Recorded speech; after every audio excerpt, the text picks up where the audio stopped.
But enough of this palaver. Let's get the show on the road. You can act like a man. That's terrific. That's terrific. Yeah.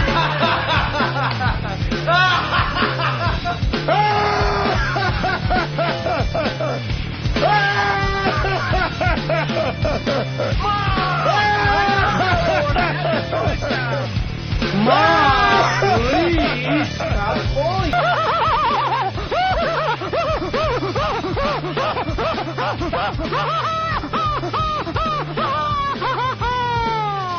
And I'm happy I'm the next. I'm happy I'm the next. I'm happy I'm the next. Boo, boo, boo, boo, boo, boo, boo, boo, boo, boo. Oh, and that's how we begin another week of broadcasting on XM Satellite Radio. Hi. It's the Opie Anthony program with Bill Burr. What's going on? A featured player. I like it. Reoccurring. Like Oliver on the Brady Bunch. Yeah. How's everyone doing? Make it through the weekend? You make it through Rita? Make it through the Rita coverage? I was kind of bummed because I was with the Hurricane Rita pregame show for 5 days. Yeah. 5 fucking days. And then I took off for the weekend. I went to Atlantic City on Friday night and played 3-card poker, and I had to email Anthony immediately because some schmuck right next to me gets a straight flush on a $50 bet. You sit there long enough, it happens to you. 40 to 1 odds, so you're talking a $2,000 hand, basically. It's a nice payout. $2,000 on one fucking hand. I ended up losing $200, but had a good time, no big deal. Yeah. You got to... I don't gamble like Anthony. I don't go nuts. You got to sit there. If you sit there at that 3-card poker table long enough, you'll hit one of the big hands. You just got to have enough in your bankroll to keep your ass in the seat long enough. And then before you know it, you got 3 of a kind. You get a straight flush. Something happens for you. And you're making big money. I'm done with 3-card poker. Are you? It's all about let it ride. What? You've been playing Let It Ride? Let it ride. Yeah, the real gamers hate that game. I was going to say, that just sounds like a game for losers. Like there's no strategy. No, it's they call that one of the sucker games down there, but just somebody's got to win, you know. Yeah, let it ride. Let it ride, baby. You want to take that with you, or let it ride? Let it ride. Oh! That's what you hear a lot. Oh! I'm going to go play What Do You Say, Big Shot? You hear a lot of excitement and then oh!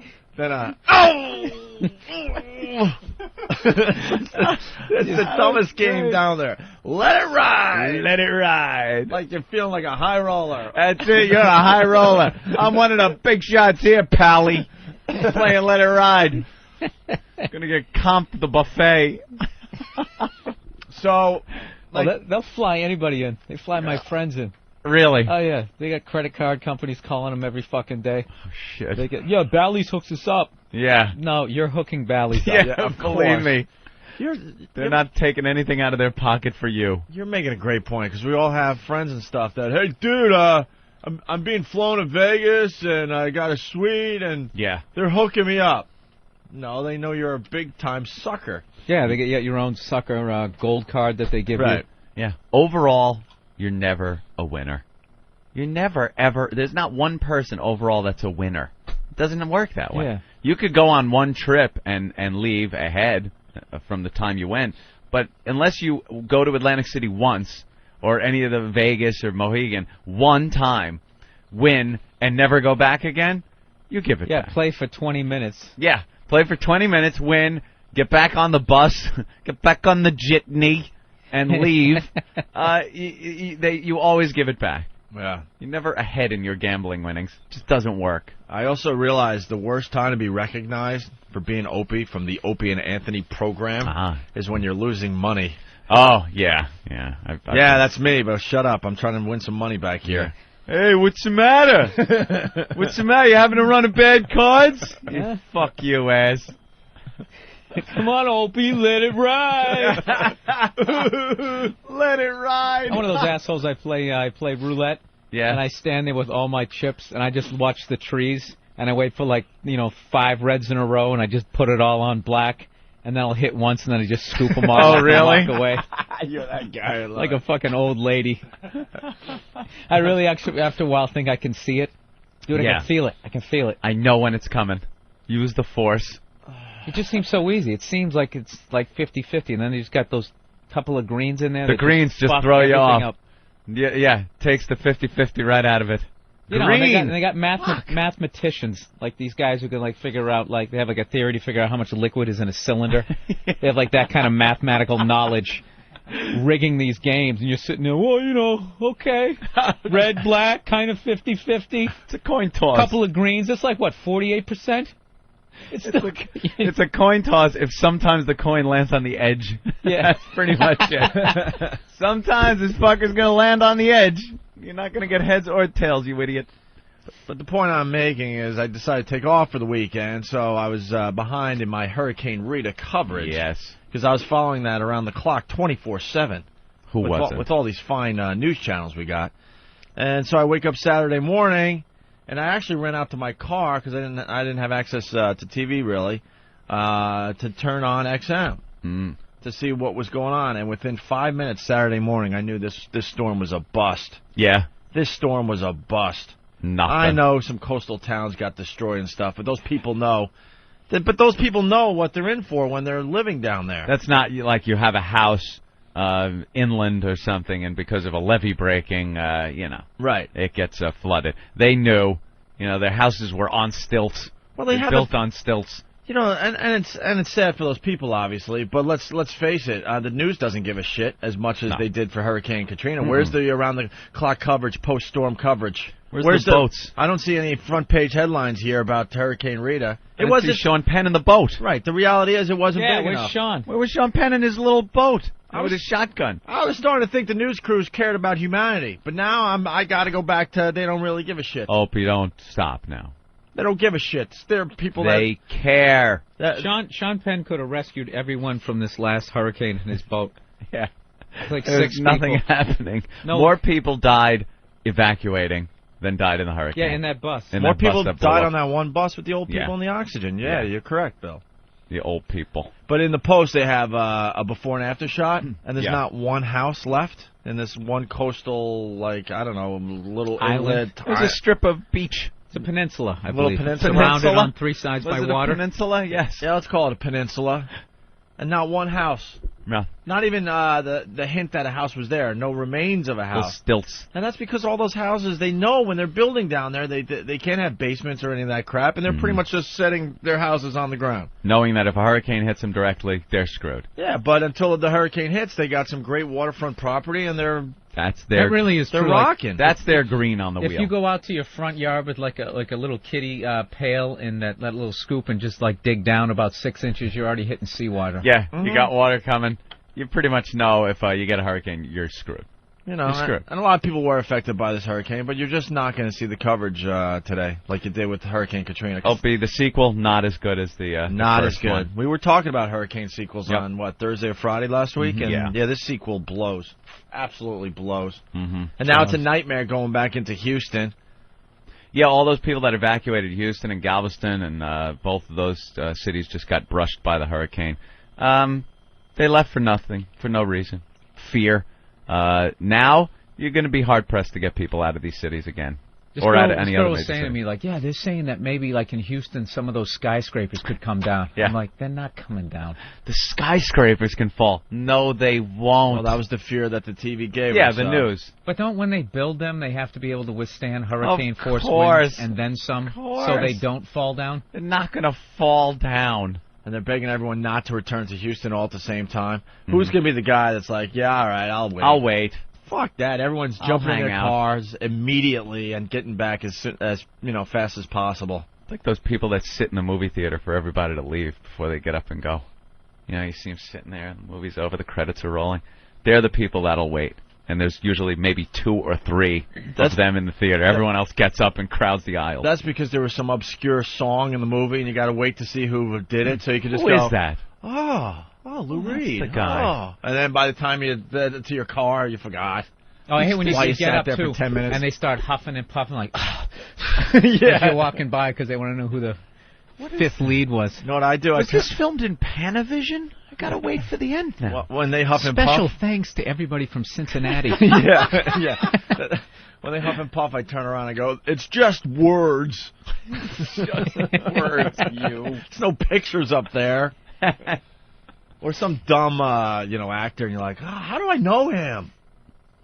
You ever see the movies, though, the credits end, and then they come back on and do a little something? Oh, little Do Ferris a little, Bueller. Yeah, a little Ferris Bueller action. There's been a couple of movies where they do that. The credits are all over, and then boom, you see a little part of the movie that everyone would have missed. But you can kind of see that. If you're seeing like a period piece, get the fuck out of the movie theater. I think that Night of the Living Dead, the sequel, Dawn of the Dead, or Day of the Dead, or one of those Dead that they did before the last Dead they did, the one with Ving Rhames, the Dead one they did in the mall. The end of that one, a lot of people were leaving, and the things they were flashing on the credits is the end of the movie.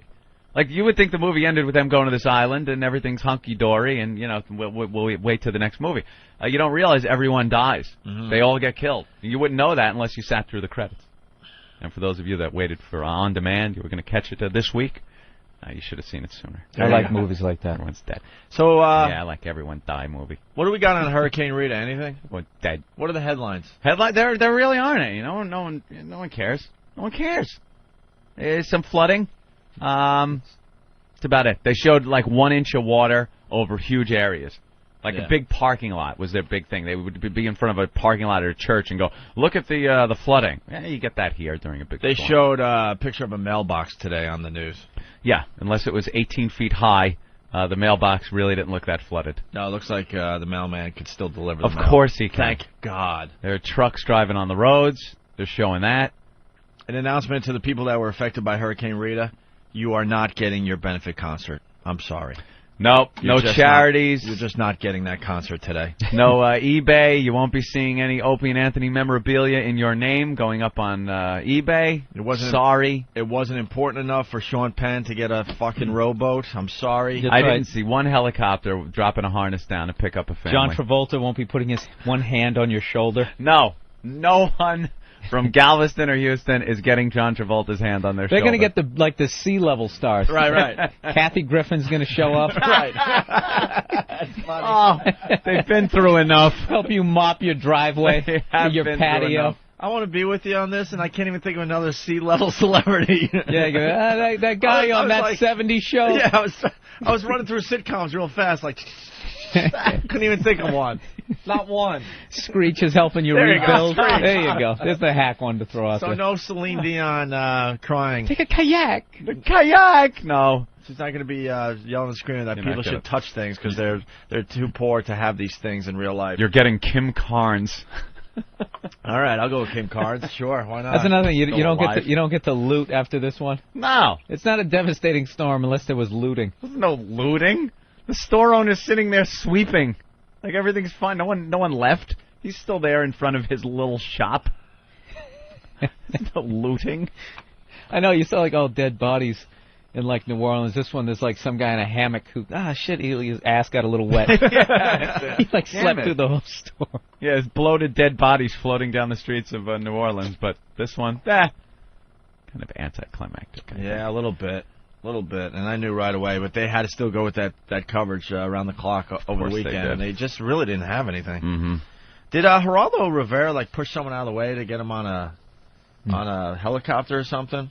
Really? I don't know. I was reading something in the paper today, but he's denying it. Like he pushed the National Guard away because they were doing a shot for TV. Does anyone know anything further about that? That he wanted him out of the shot? No, supposedly, I guess. I don't know. Give me the post there. Is it in the Post? Yeah, so it's got to be true. Where right? half the fucking front page of these newspapers are their scratch and win games. Oh yeah, I know. The Daily News I looked at yesterday. The Sunday Daily News. Half of the front page was their big news was their scratch game, and now the New York Post. Half the front page is their new card game inside. Post Poker, $1 million scratch and win. I love when they put the N there. Scratch and win. Gives it some real credibility on the cover of their paper. Oh, it might be in the back. I love the names of those. Like, Set for Life, I always liked. Yeah. That's just like you have no game plan. You're going to win this, you're going to be set for life. Dude, I'm all set. I got $1 down. I got 90 billion to 1 chance. Telling you, guys are laughing at me. Set for life. Everyone else is like going to college. He's got a buck. Yeah, you go to college, you got like you got an 80% chance of doing all right. This guy's playing a 1 in a billion. Yeah, the guy going to college is like, I'm going to get an education. I'm becoming a doctor. I'll be set for life. Yeah. This guy, you can just buy a card behind the register. Got the same chance. Set for life. Getting back to the Geraldo thing real fast. They're saying now there was no evidence that the Fox News Channel reporter had nudged an Air Force rescuer out of the way to get on TV helping a wheelchair-bound woman onto a rescue flight. As Stanley claimed in a column about Hurricane Katrina coverage. Just awful, Geraldo. Well, I remember driving down to Atlantic City, and they had a report from Geraldo Rivera, and he said that he's just staying put. And I'm like, and I was thinking, oh my God, Geraldo Rivera is going to die because he's stupid. No, unfortunately, things don't work that way. A busload of elderly will go up, but Geraldo will continue. Let's say hi to Charlie. Hey, Charlie, what's up? Hey, what's going on, guys? Hi, Jimmy's replacement. What's going on? That story with Geraldo. What happened was the Times reporter, she's a TV critic or something, wrote that she was watching coverage of Fox News during Katrina, and she saw Geraldo push some guy from the military out of the way, or nudge him, as she wrote, to help some woman down a flight of stairs in a wheelchair. And Fox showed the videotape several times, and there's no case ever as far as Geraldo pushing anybody out of the way. No, he So, didn't. of course, Fox demanded an apology from the New York Times, and the New York Times refused. Oh, really? So that's basically the story. And there was a follow-up, read an editorial yesterday from somebody else who's basically saying the New York Times was wrong, and it was in the New York Times. Well, the Times and Fox News are polar opposites. Yeah. That's it. All right, Charlie, thank you. On to now. All right. So there's not really anything to that. No. All right. I'll just acknowledge right off the bat my Jets suck. Fuck. Now you got some injuries. Idiot. You idiot. Idiot. Yeah, they lost to Jacksonville 26-20 in overtime. And now what are you going to do? What? And now what are you going to do? Your quarterback is injured? Well, I like the Bills. Very injured. Oh, you're just switching teams? I like the handy. Bills. Yeah. Me and my brother were Jets fans and Bills fans because... Yeah. How? Well, we both spent a lot of time in Western New York going to college, and I started my radio career up there. So I have this weird thing. I follow the Bills and the Jets. I know it sounds ridiculous. And for the people in the rest of the country, but it's good. As soon as one team starts sucking, you could jump on the other bandwagon. Just because Buffalo Bills are in Buffalo and Buffalo's in New York, it absolutely does not mean that if you're from New York, you're a Buffalo fan. Oh, of course not. Like people in New York City don't even consider Buffalo, the Bills, like a New York team. They don't even acknowledge it. Yeah. You would think that would be a New York team. We don't even acknowledge that Buffalo's part of New York. I know. That's Canada. Right. It's some kind of entity unto itself. It's southern Canada. Yeah. I always hated the people who were way out there and they would be like Yankee fans back before the Red Sox won it. I'd be like, dude, Cleveland is like fucking 40 miles away from you. You're an Indians fan, but they suck. Yeah. That was during like the Yankees dynasty. Like everybody, all these comedians I knew, they were like from Pittsburgh and Florida. Dude, I was always a big Yankee fan. Really? Talk about them in the 80s. Name one fucking player. Exactly. By the way, the Bills lost to the Falcons 24-16. Oops. So now I'm going to be following the Patriots because... Well, if you go with the Patriots... Well, because Anthony and I, we did 3 years of radio in Boston, so I have a little... Oh, that gives you a little clout? Yeah, a little bit. He's on the whole AFC East. So I'm going to be Who's running... left? Miami's next. You guys get fired up here. Well, I was down in Miami once, so... Drove through once. Went to the beach there. Patriots beat the Steelers 23-20, and Brady had just another amazing fucking game. Yeah, Ben. My Ben quarterback, very happy. Chad Pennington, He threw for 76 yards. Ben, how many yards did Tom Brady have yesterday? 300 and something, 370, I think. Yeah, Wow. He had a good game. Yeah, great. He even had an interception, but they still won. So He'll be at Daisy's drinking, and Chad will be in an MRI fucking tube. the best is they bring Fiedler in, and he win for 3 plays or how And many then he plays? got hurt. They couldn't keep the. And then some, I guess, guys linemen off started him. throwing. I don't know. Fuck. Hey, Philadelphia, how's your kicking game? Yeah, You what guys see- the kicker got hurt, and they had to put like linemen in kicking. It was hilarious. I only saw the highlights of it, but trying to kick a field goal, yeah, the ball went like 3 feet. See, I got to see this footage. Ben told me about this when we got in today, and supposedly their kicker got hurt. So Hurt this his is hamstring. True? Yeah, And the best guy they could find was a lineman. I don't know what he was. He Where's was your not a backup kicker. guy? He's probably kicking it straight on like George Blanda. He's got like the old John Unitas high tops. It was hysterical.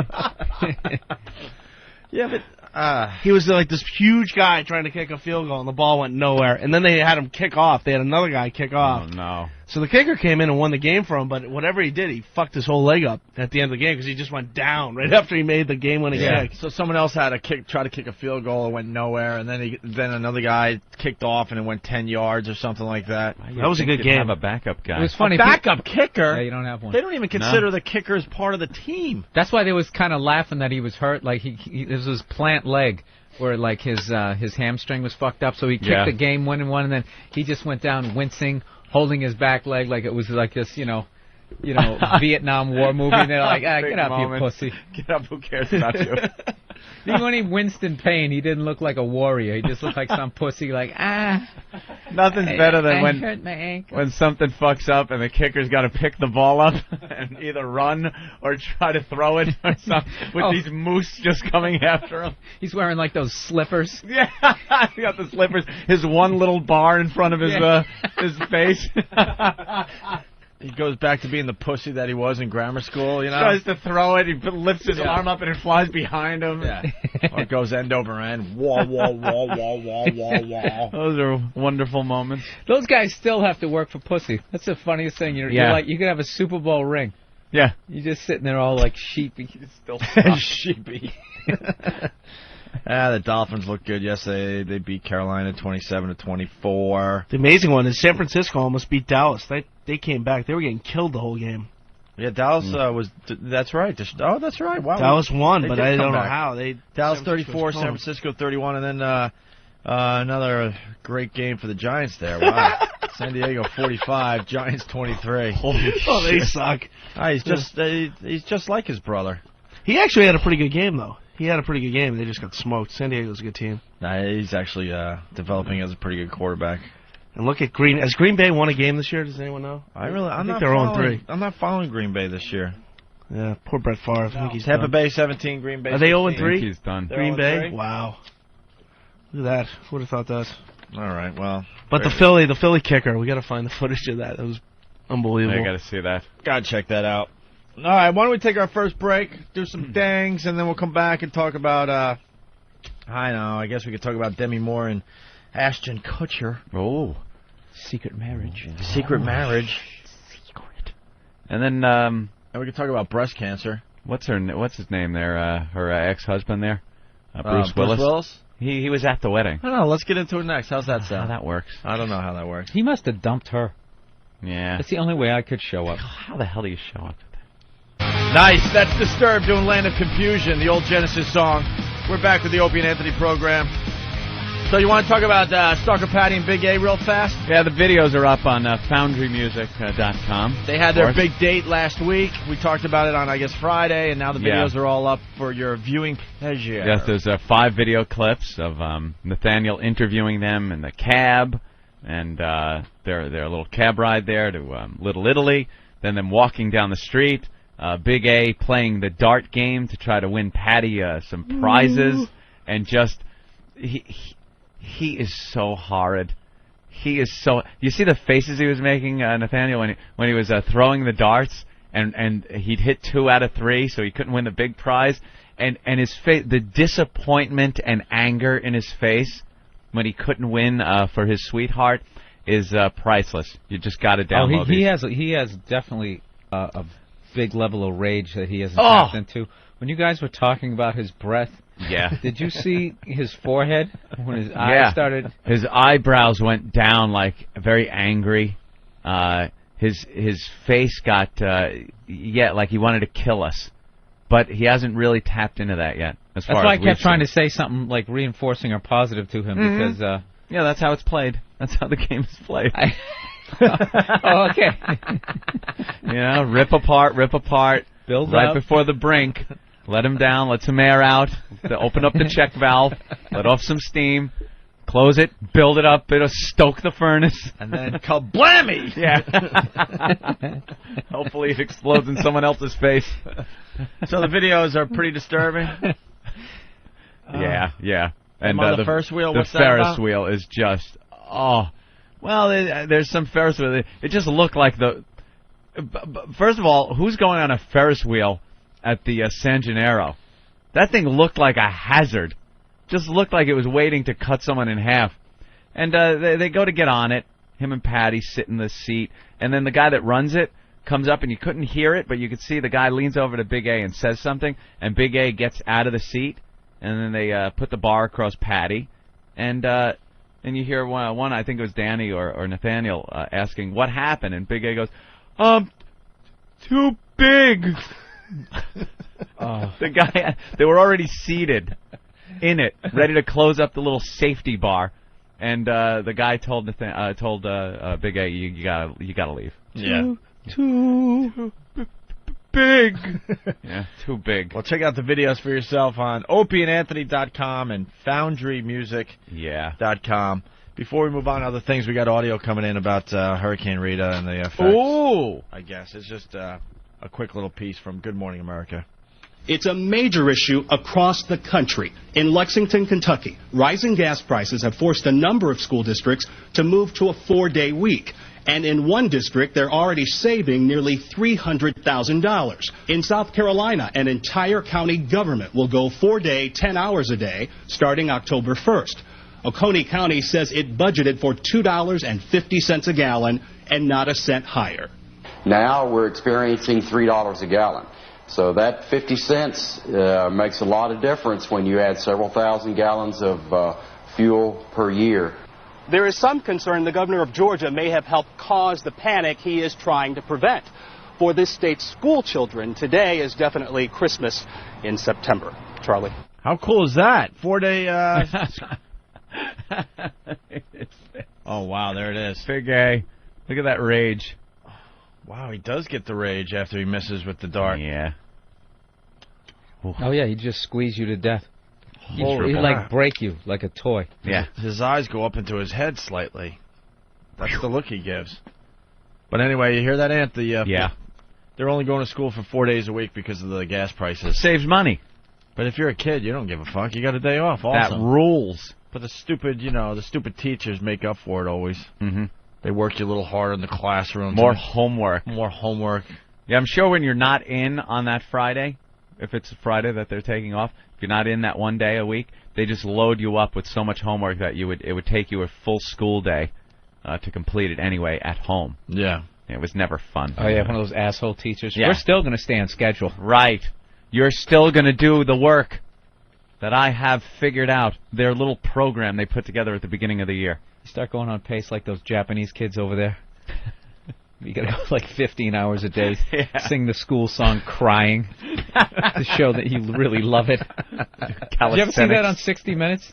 These fucking guys are working at like a company, like a Fortune 500 company, and they didn't work their 9 zillion hours for the week, so they lost face. Right. And their whole family just like abandons them, and they send them to this boot camp. But at one point, you have to go in front of the board of directors and sing the company song. And these guys, you got to like show, they like crying, like, oh, ma, oh, yeah. Like you're in your underwear, and the whole board of directors is just staring at you like fucking Mount Rushmore. In your underwear. And if you don't cry enough, if they don't believe it, that's it. And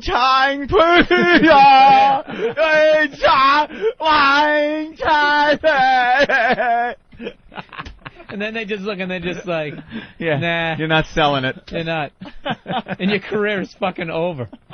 And then there's no support system. The family, you lost face. Yeah. Yeah. They turned that entire, like, samurai battle, all for the emperor thing into commercialism, into work. That's the same dedication the soldiers had to the emperor. That's some deep-seated shit. That's why their eyes are like that. It's stress. Just That's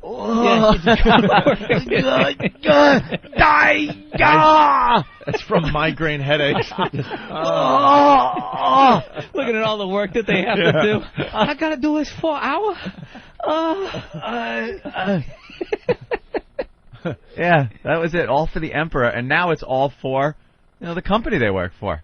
It's the same dedication that they had for their country. As far as my little knowledge over there, I think the Japanese, they're like the white people of the Asians. Yeah. Like they stole from like the Chinese, and they said they're a bunch of animals.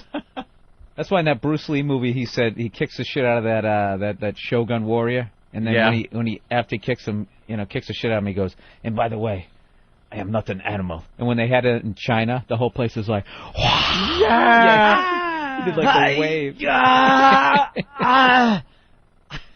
All right, we got more audio from Hurricane Rita. It's the weather montage. Oh. When a hurricane comes through, man, you got to have the hurricane montage. It's a montage of all the people in the eye of the storm, the reporters. The rain is being dropped all over. She is so big. She's so widespread. When she makes landfall, it's going to be a couple hours. It's going to get worse. Oh, that's Greta Van Susteren. Her face probably didn't move with all that wind, with the facelift she's got. What the hell? You probably couldn't tell that she was in the middle of a hurricane. No. Her face is so tight. It just looks like she's constantly being hit by 100-mile-an-hour winds. She probably never had a facelift. That's just from standing in 180-mile winds. I'm here. Yeah. There's a hurricane. It's going to get worse. Yeah, I know it is. The inside of this hotel now looks like the outside of this hurricane. What? 5 o'clock in the morning. This is the closest that the center of circulation has come to us here in Beaumont. The wind is howling. The rain is horizontal. Signage is out and the windows have blown out. I can see the Guys, I can't hear you, but if you can hear me and see me, it's thanks in large part to our satellite truck operator. That looks like it's impossible to stand in. Yet you're doing it. I'm sorry, you talking to me? It's 5:35. We're still at the height of Rita. Howling winds, debris litters the streets, but what's dangerous now is the water is rapidly rising behind us. Rain comes in waves. In this case, and I don't know if you can see it, but it's literally this wall. It is like a solid mass, and it'll just whip you up and blow you away. I don't know if you can see, but it's raining out and things are getting wet. It's windy here in the hurricane. They just stand there in the wind, and it's really not that big a deal. I'd recomb my hair, but that's futile at this point. It's like, what are you doing? They find the worst place they could stand, is what they do, next to a building, so maybe the air is funneling a certain way, out in an open parking lot, so they get in the brunt of it. And still, they are indeed standing there. Right. It's not blowing them off their feet. It's windy, sure. It's a hurricane. But it's not nearly as horrid and dangerous as they're trying to make it sound. The windows are blown out of this building. You think right before they went to it live, they broke those windows? Like we were talking in the back office, just push a car into a swimming pool or something. Yeah. To get the impressive shot. Mm-hmm. Even that montage just didn't sound as impressive as the montage from Hurricane Katrina. No. Yeah, New Orleans doesn't exist anymore. I mean, that's the big story. That, you know what I mean? You can't. Yeah. You can't top New Orleans unless another one, even that wouldn't top it. If another one came into New Orleans because everyone's gone. Right. That was the big one. That's it. But the news, they want to try to keep it going. This was the second killer storm. Oh, my God, here we are. That's not as big. Dr. J, what's up? What's up, Mr. Awesome or Mr. That's Classic? You know my drift here, Opie? is that every time that Bill or Anthony and Jim have a great riff going on a topic and you can't contribute because you have nothing witty to say, right in the middle of it, you'll just fucking just say, oh, that's awesome, that's classic. Let's go back to Katrina. Let's go back to this. When are you going to just let these guys roll instead of be the director, you know? Monday morning, and you're taking this call up? Yeah, just to... You are a brave soul. Why not? This is a Friday call. Dr. J, we all have our crutches, sir. Anthony, you know it's true. Everyone knows it. Oh, yeah, okay, let me go with that one. Yeah, no, I agree with you, Dr. J, yeah. This is divide and conquer. This is the divide and conquer guy. There's guys out there all the time doing this. Why is the caller ID coming up as Jimmy Norton's number? Jimmy! Dr. J, thanks for your phone call. We appreciate it. But you have no idea how a radio show works, so I would just sit there and shut the fuck up. Thank you. Remember the guy that used to call up? Who was the racist guy? Oh, that's awesome. I don't know. You should really. That's awesome. You should really do that, Opie, and just let the two of us spin off into oblivion. And they'll just start dying. You know what happened? And then the conversation would degenerate into us talking about, I don't know, the hands on the clock or something. Like, what? There are asses out there that have no idea how this radio show works. Have no idea. Everyone has to play a role on this program. And quite frankly, my role at times is very fucking boring.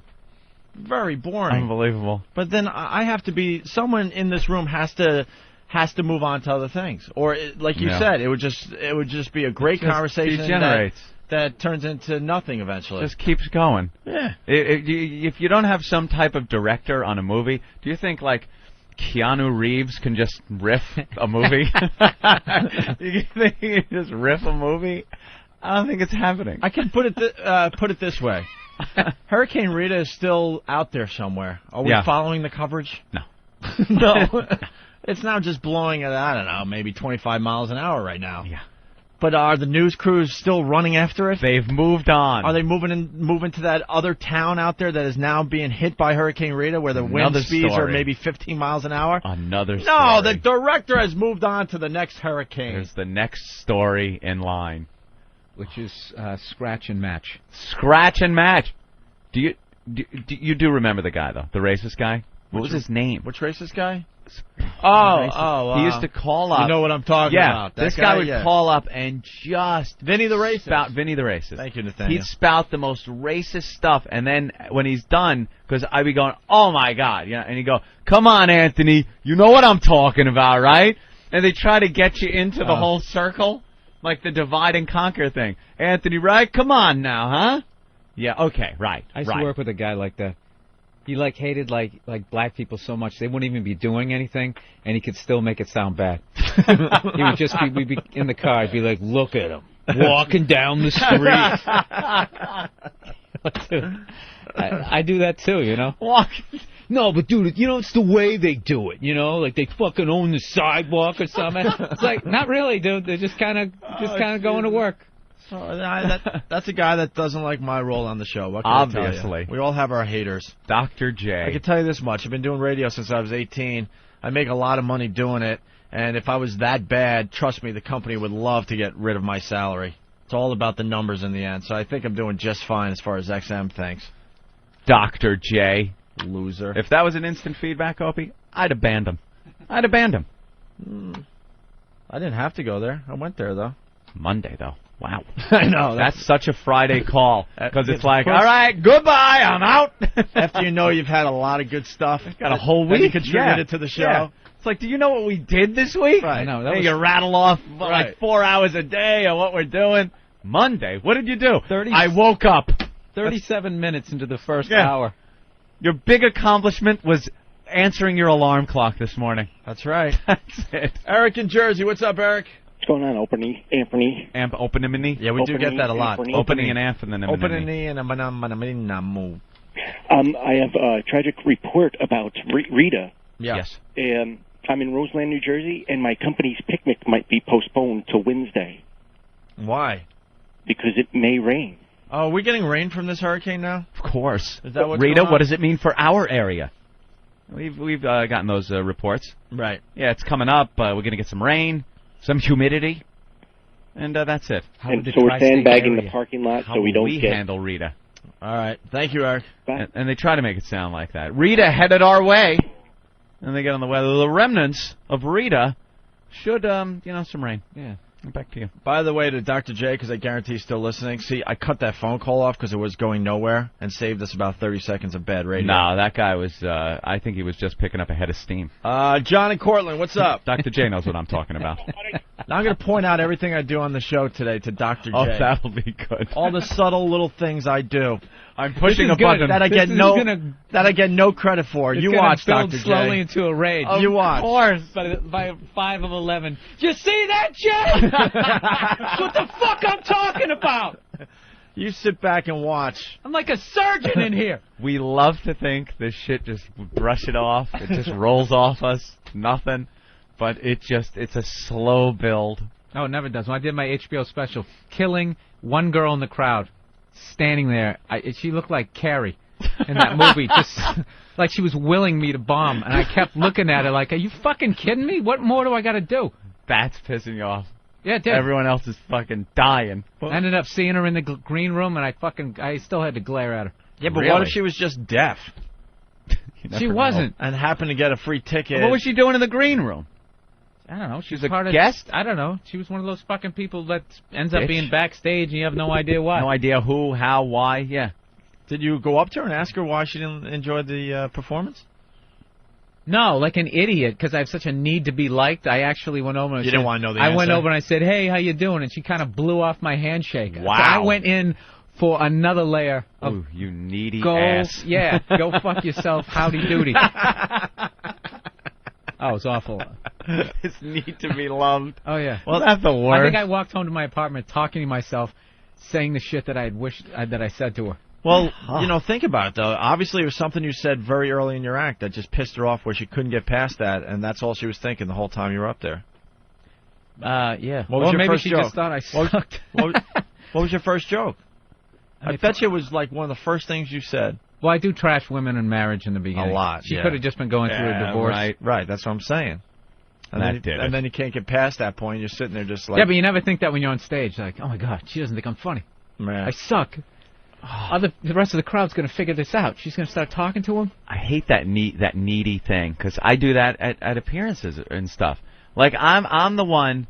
Opie has no problem blowing people off. I've seen it done. I've seen people walk up to you, and there are people that absolutely should be blown off and should be punched in the face sometimes. It's just annoying. And I sit there and I'll plaster the smile on. No, cool.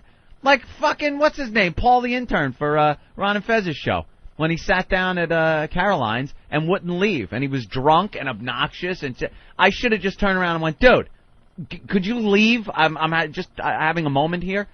And he just wouldn't stop. And there are people that are like that. You just get them. Some of the fans are assholes. No, you got to have a closer.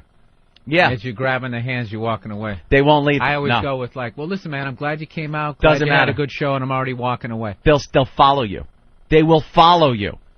I don't know what to do. I smile. Anthony, stop playing the victim. Okay, you have control in this. I have none. It's the same because I got to because I have to smile and be nice and sit there and listen to everything. I can't just go, hey, I'm eating here or something. Just why not? Invent a family tragedy or something. Why can't you say something? I don't know. It's the same thing Bill just said. This need to be appreciated, and I don't want them going, I met that guy. What a fucking asshole. That bothers me. Everybody wants to be liked. It doesn't matter what you do for a living. It just doesn't matter. That sounded like you were going to go into a song right there. Everybody wants to be liked. You think the guy that puts the dogs to sleep wants to be liked? Of course. At the pound, that guy? I don't think he cares. Even Saddam Hussein wants to be liked. You think he wants to be liked? Of course he does. Even Saddam Hussein wants to be liked. Everybody wants to be liked. Come on, let's get another verse. I don't have one. See, now that's one where I think Opie should have maybe stepped in and done a little... And maybe stopped it before it got editing. to the song, the second the verse. musical number. No, I'm going to let you guys spin out. You're just a little summer breeze. We have to suffer because of Dr. That's J. right. You guys are going to be like Hurricane Katrina. I'm going to let you guys Jay, get what all do the you way think to a about summer that breeze. little song segment? Wasn't that nice? Is that the kind of riffing that you wanted to hear between the two of us? Watch closely what I do on purpose today now, Dr. J. Uh-oh. You have no idea what you have started. Because it'll make us laugh today, because the eyes are all going to look at me, and I'm going to be like, what? What? Oh, all right. We'll go here next. We were going to go to this clip here. John in, we were up to John in Cortland. John, what's up? Hey, buddy. Hey. The Greta Van Susteren clip, Shepard Smith got blown right over in his ass like a box of rocks in that. I know, everyone's talking about that. I haven't seen the clip yet. Was it funny? Oh, funny as hell. I rewound it 5-6 times, laughing my ass off. On live TV, he just fell over? Oh, yeah.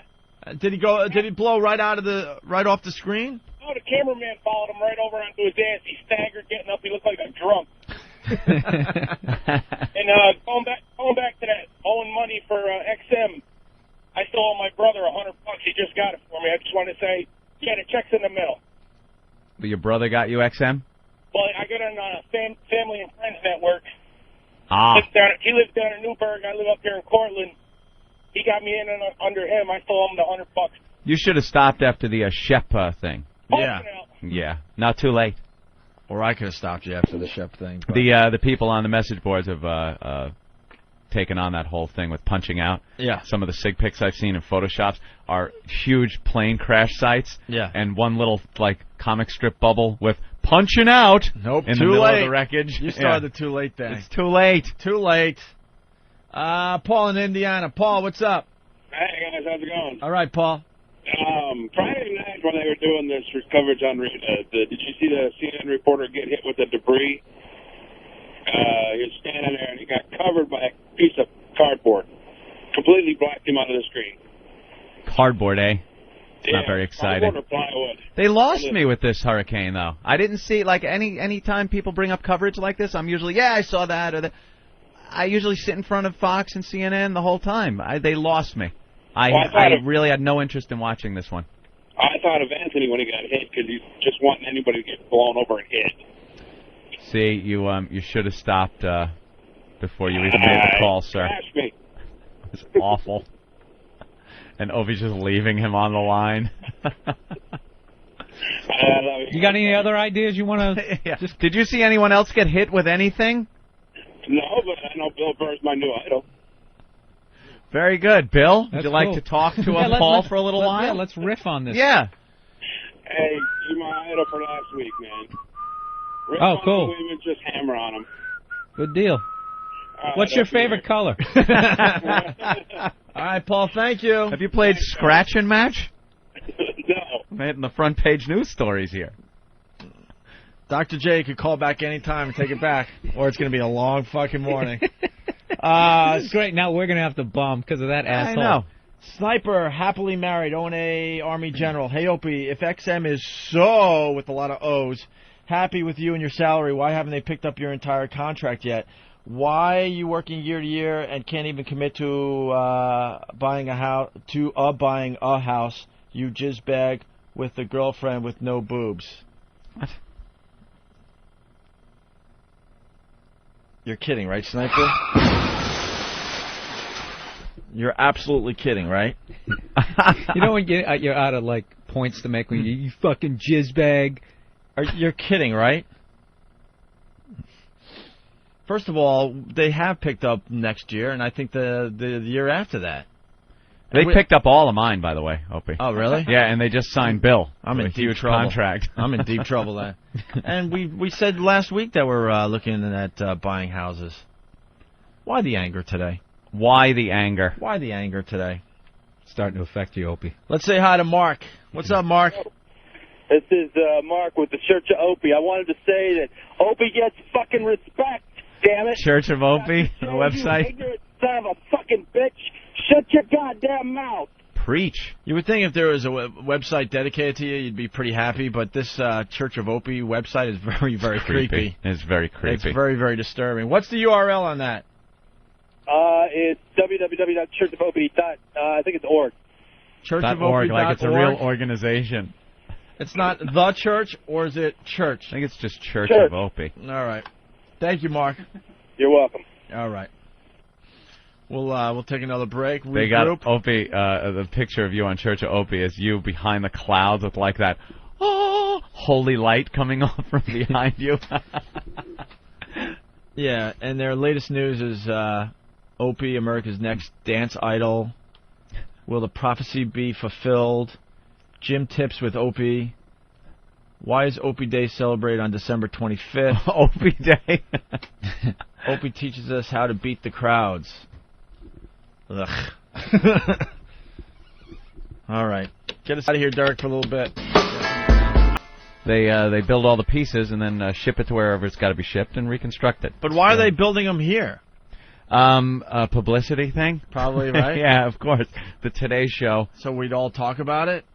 Yeah, we were watching earlier and saw some of the Today Show crew out there, not even swinging a hammer. Who was that they had out there before? Al Roker. Al Roker was out there, and they handed him a hammer. He started singing "If I Had a Hammer" and walked off screen, and Bill pointed out that he probably just hands that to some gaffer or something, some backstage guy. Swinging. Get this away from me. How excited would you be if you just lost your house to a hurricane and now they're giving you another one that's made out of like particle board? You get to see what real crap it's made out of. And we're in the back office watching this, and Ben or somebody all excited. Tracy Chapman's down there building, and I'm thinking, what else does she have to do?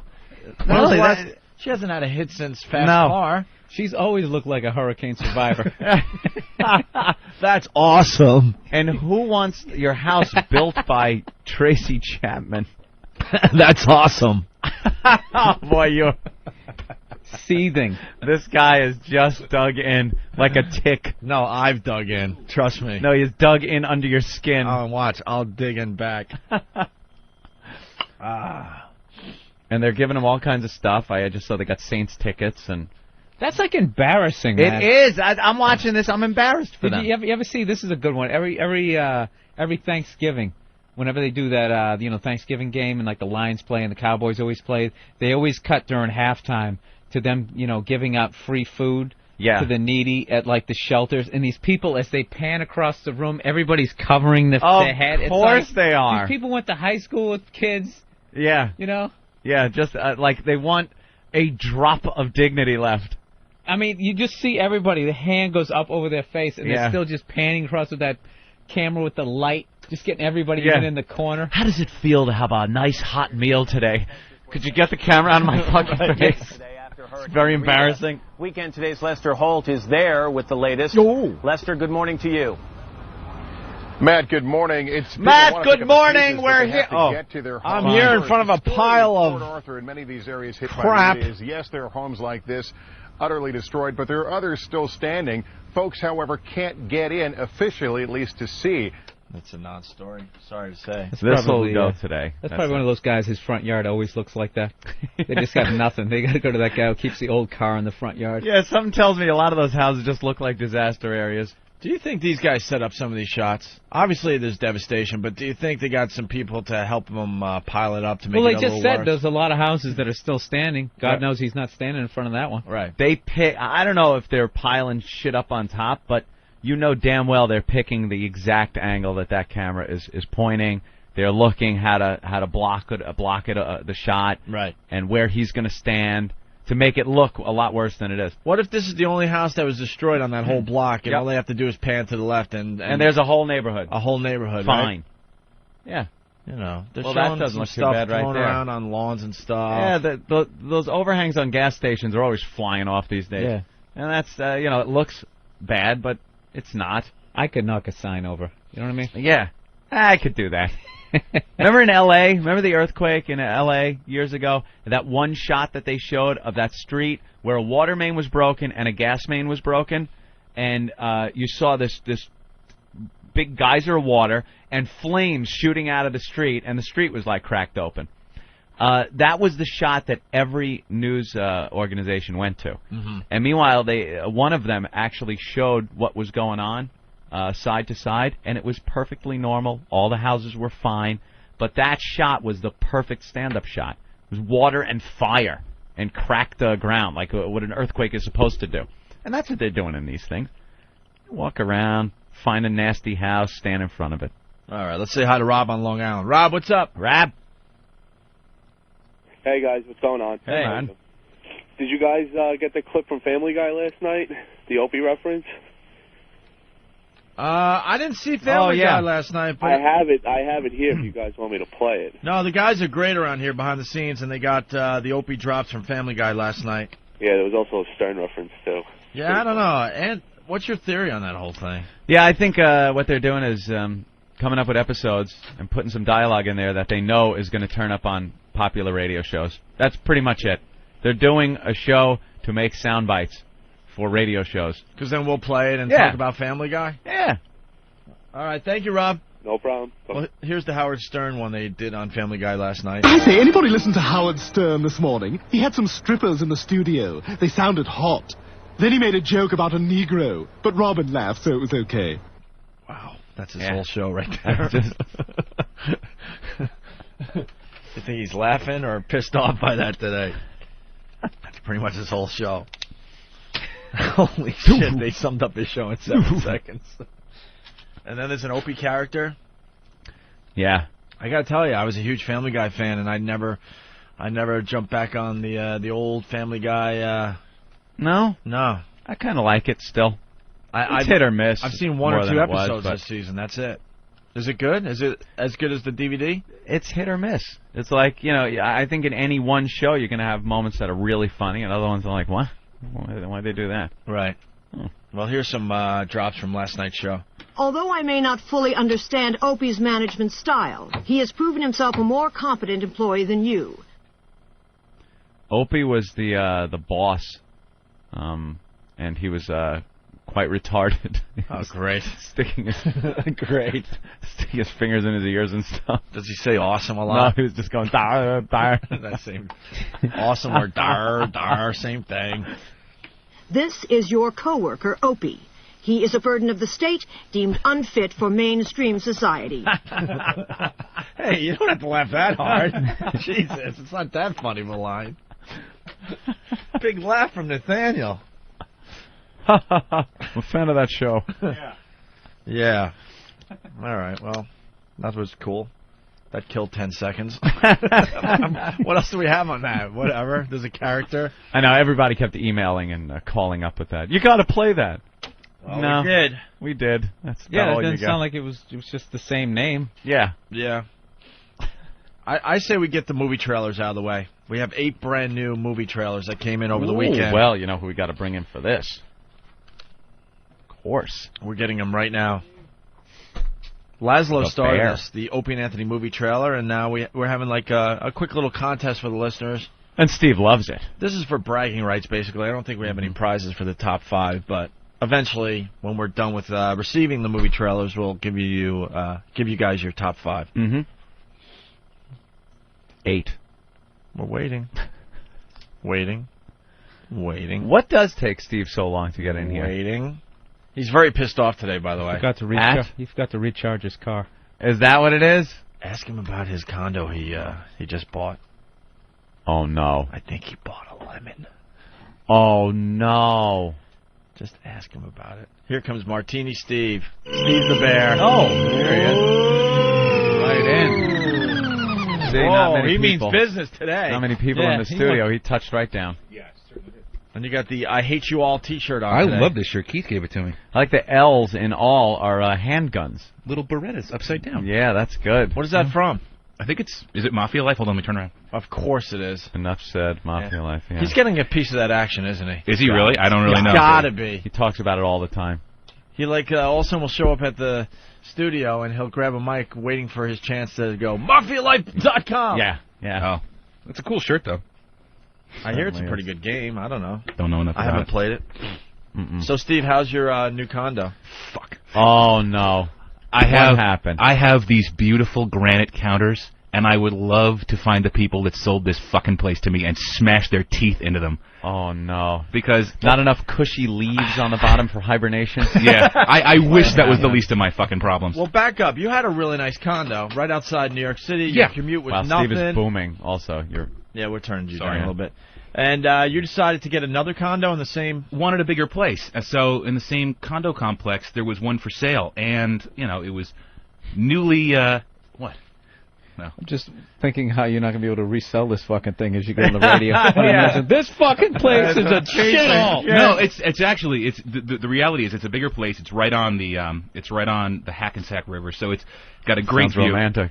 And and it's the fact is it's right outside. My commute is 12 minutes. It's right outside of Manhattan, and it's a place where the real estate values aren't going to go down anytime soon. So I'm happy to have it. But on the Hackensack River, Windy. Oh my God, the people that renovated this place in order to sell it chinched out so much on the contractors they used that and it wasn't stuff that we were going to find right off the bat with a home inspector.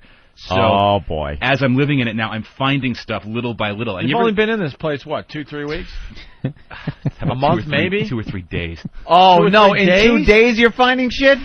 It's funny. It's probably like a Hollywood set where you thought you had cabinets and they're just fake. There's like nothing behind like it. Like a Twilight Zone episode where they wake up and they're in a fake house. You go to open up the cabinet or use the phone and it pulls right off the wall. That's actually not a bad reference because that's the quality of construction we're talking about here. They must have found guys that didn't have any contractor licenses because the work they did is so shoddy. And they're all working down at Rockefeller Center today during the Today Show. Is what you got. And you didn't notice this as you were looking at the place before you bought it? We had a ruthless house inspector who went through and checked everything, and we found a lot of it when he was there, and they went back and fixed a lot of it. Like stuff like the dishwasher. They put in a brand new dishwasher, but they didn't space it out right, so when you opened up the door, it was banging into the brand new cabinets they put in. God. Man. Oh, that type of stuff. That type of stuff. Like cabinets, like brand new cabinets in the kitchen, but you can't open two at the same time because they'll rub into each other. That kind of stuff. Brand new light fixtures. But do you really ever have to open two at the same time? No, but it's when you're searching. Yeah, when you're looking around, where the fuck is? Good point. Right. Brand new light fixture. When you turn it on, you get electrocuted. No, little things like that. Brand new light fixture, but when you turn it on, you realize your phone is on a dimmer switch. Your phone, dude. My the outlet that I plug my phone into, is on a dimmer outlet for some reason. So I didn't even realize that until a day after I plug in the phone. I'm like, how come the phone down here isn't ringing? Then I turn the lights on in the house. I realize, the phone just went on. Steve, we're going to need you to record something tomorrow. Make sure you come in kind of early and... I swear to God, everyone sounds like Tara Reid. Hi, Steve. Yeah, make sure you... I'm on a Jimmy. I'm so wasted. It's awesome. New Tara Reid clips on the way, by the way. You ever see that movie, the Tom Hanks, Shelley Long movie, The Money Pit? That is. I'm having flashbacks or just. What was flashes. The first thing you found wrong? You're walking around your house. The wiring. The wiring. I had the phone guy. That's just a small problem. And the cable guys in there. Not one cable guy, but 4 cable guys at the same time. Wow. In the house, rerunning all the cable to every room because the people that had done the renovations, when they put the new floors in and the new walls in, they cut through all the phone lines and the cable lines. Oh, man. So, you'd look at this cable wire coming out of the floor, and you'd pull on it, and instead of, getting like a little bit of give, the whole thing would come out because they severed it some way along the... The contractor had like those Time Life home improvement books open on the counter now. Yeah. What's the rewiring your house? It is so bad, and the phone lines were like that too. So the phone lines and the cable lines had to get rerun through the entire house. All right. Oh, you poor bastard. Do you slam a door and you hear plaster coming down inside your walls? Funny you should mention it, because the latest problem last night was the brand new master bathroom, which is retiled and everything, has a brand new shower stall with beautiful tile, is leaking through to the fucking living room. Wait, what? Oh my! The bathroom? The new shower stall. New shower stall. It took It's upstairs, obviously? It's upstairs on the second floor. It took a total of 3 showers. So it's not like water's getting on the bathroom floor. This is the actual shower stall that's leaking? We got out of the first time I took a shower, my wife looks at it and says, "That's funny. Look at all the water collecting." And I'm like, "Oh." No. Where was it collecting? On the floor of the bathroom. I thought, okay, maybe it's just a bad grouting job. Getting out of the stall and leaking. Yeah, into whatever it's called, the pan in the bottom of the shower. Okay. It looks like it's just leaking onto the floor. I'm like, all right, maybe it wasn't grouted right. We can caulk it, and it'll be okay. Oh my God! 3 showers later, I'm walking downstairs and I hear drip, drip. Oh no! Oh, you what poor bastard! The hell is that? I look up in the in the sheetrock ceiling above the fireplace, which is directly underneath where that shower is. I see buckled sheetrock ceiling. Just a pool of sweat. I'm looking at this going, you got to be kidding me! And then it's just dripping onto this brand new hardwood floor. And oh God, what is this? Have you taken it out on your wife yet? Just blamed her? No, because she's almost catatonic at what's going on. She went to put her head through the wall, and it went right through. Yeah, it was with nice. barely any pressure. It was nice. No beams behind there to really cause any damage. She didn't get any bruises. Nothing. Nice and mushy. So last night I stuck my hand through the sheetrock ceiling and just ripped down chunks of it because. Oh, that's good. That's what you want to do in a new place. Unfortunately, that's what you got to do in order to make sure you don't get mold in the. Yeah, well, if you see your ceiling dripping, there's a hell of a lot more damage above what you're seeing. Exactly. Like when you see a wet spot on your ceiling, it's a lot worse than what you're looking at. Exactly. Yeah. So I'm hoping that I can get iceberg. Tip of the iceberg. Thank you, Bill. So I would love to find these people and just smash them both. Finds out his downstairs toilet's made out of styrofoam. Spray painted gray. It sounds like you didn't inspect this place too good. Inspected it really well. Yeah, what happened with the inspector? The inspector found a lot of stuff. The first thing the inspector saw was the toilets weren't secured down. like all 3 bathrooms that had been redone, the toilets weren't bolted to the floor. Did they let you in the house? There it is over there. Don't get too close. We just painted everything. So much stuff, like upon home inspection, and we were like, all right, you and your shoddy construction assholes have to redo X, Y, and Z, and we found a list of 12 things, and we thought, okay, that's it. Turns out there was a lot more than that we just didn't catch, and it wasn't something you were going to find until you'd actually lived in it. There are so many things you have to do. No, you know what you got to do? You got to turn on all the water in the house. Yeah. You got to turn on the showers and hang out and let him go run for a while. Yeah. See how long the hot water lasts. Well, that's things exactly like that. That's exactly what he did. Like he aimed the shower head right towards the drain, and it for 10-15 minutes didn't leak. So I'm thinking you're not going to see it. It was probably leaking, but it takes a little while to get through the sheetrock. Yeah, apparently, and that's what we're finally seeing. Wait, you're saying if you go to buy a house, that's what you're supposed to do? Yeah. Turn on the water, let it run, see how long the hot water lasts, because sometimes you go into these places, now you need a new hot water heater because the cold water after 3 minutes, you can't have 2 things running at once. Run the dishwasher, run the shower, check to see how hot it's getting. Well, that's one of the things we knew we needed. People must hate you when you come over. Fuck them. Fuck 'em. Oh, it's great. We actually had a great home inspector, and like for instance, a new water heater was one of the things I knew I needed. And that's just, it happens. It gets 9 or 10 years old. You have up to their replace electric bill by $200, and then you just like, you know what? I'm not going to buy it. I don't want it. I'm not making an offer. Turn on the AC. I want the doors open. I want to see if you can actually air condition outside, like my father used to say. What are you, air conditioning the whole neighborhood? I want to do that with your house. You got to do that. You got to go on rainy days. You got to go when it rains. Take a look around at the windows. All the windows, at the skylights, shit like that. See if that fucking shit's leaking. It's very involved buying a No, it's true. You know they set it up during prime time. Of course they do. Anthony just brings his own hose. Yeah, I'm just going to squirt your house. I bring a fire truck with me. Go ahead, hose the roof down. Climbing up on the roof. Just blasting everything with his hose. Because you just don't know. And the only way you know these things is by learning them the hard way. Yeah. The house I'm renting now, and I'm renting it in Great Neck, the roof leaks. Roof leaks. And I find this out that the skylight leaks after a week we've been living there, and we get a downpour, and I just start hearing boop, boop on the terracotta tile floor. Right where I decide, it's actually about 5 inches in front of where I decide to put my brand new 65-inch television. Oof.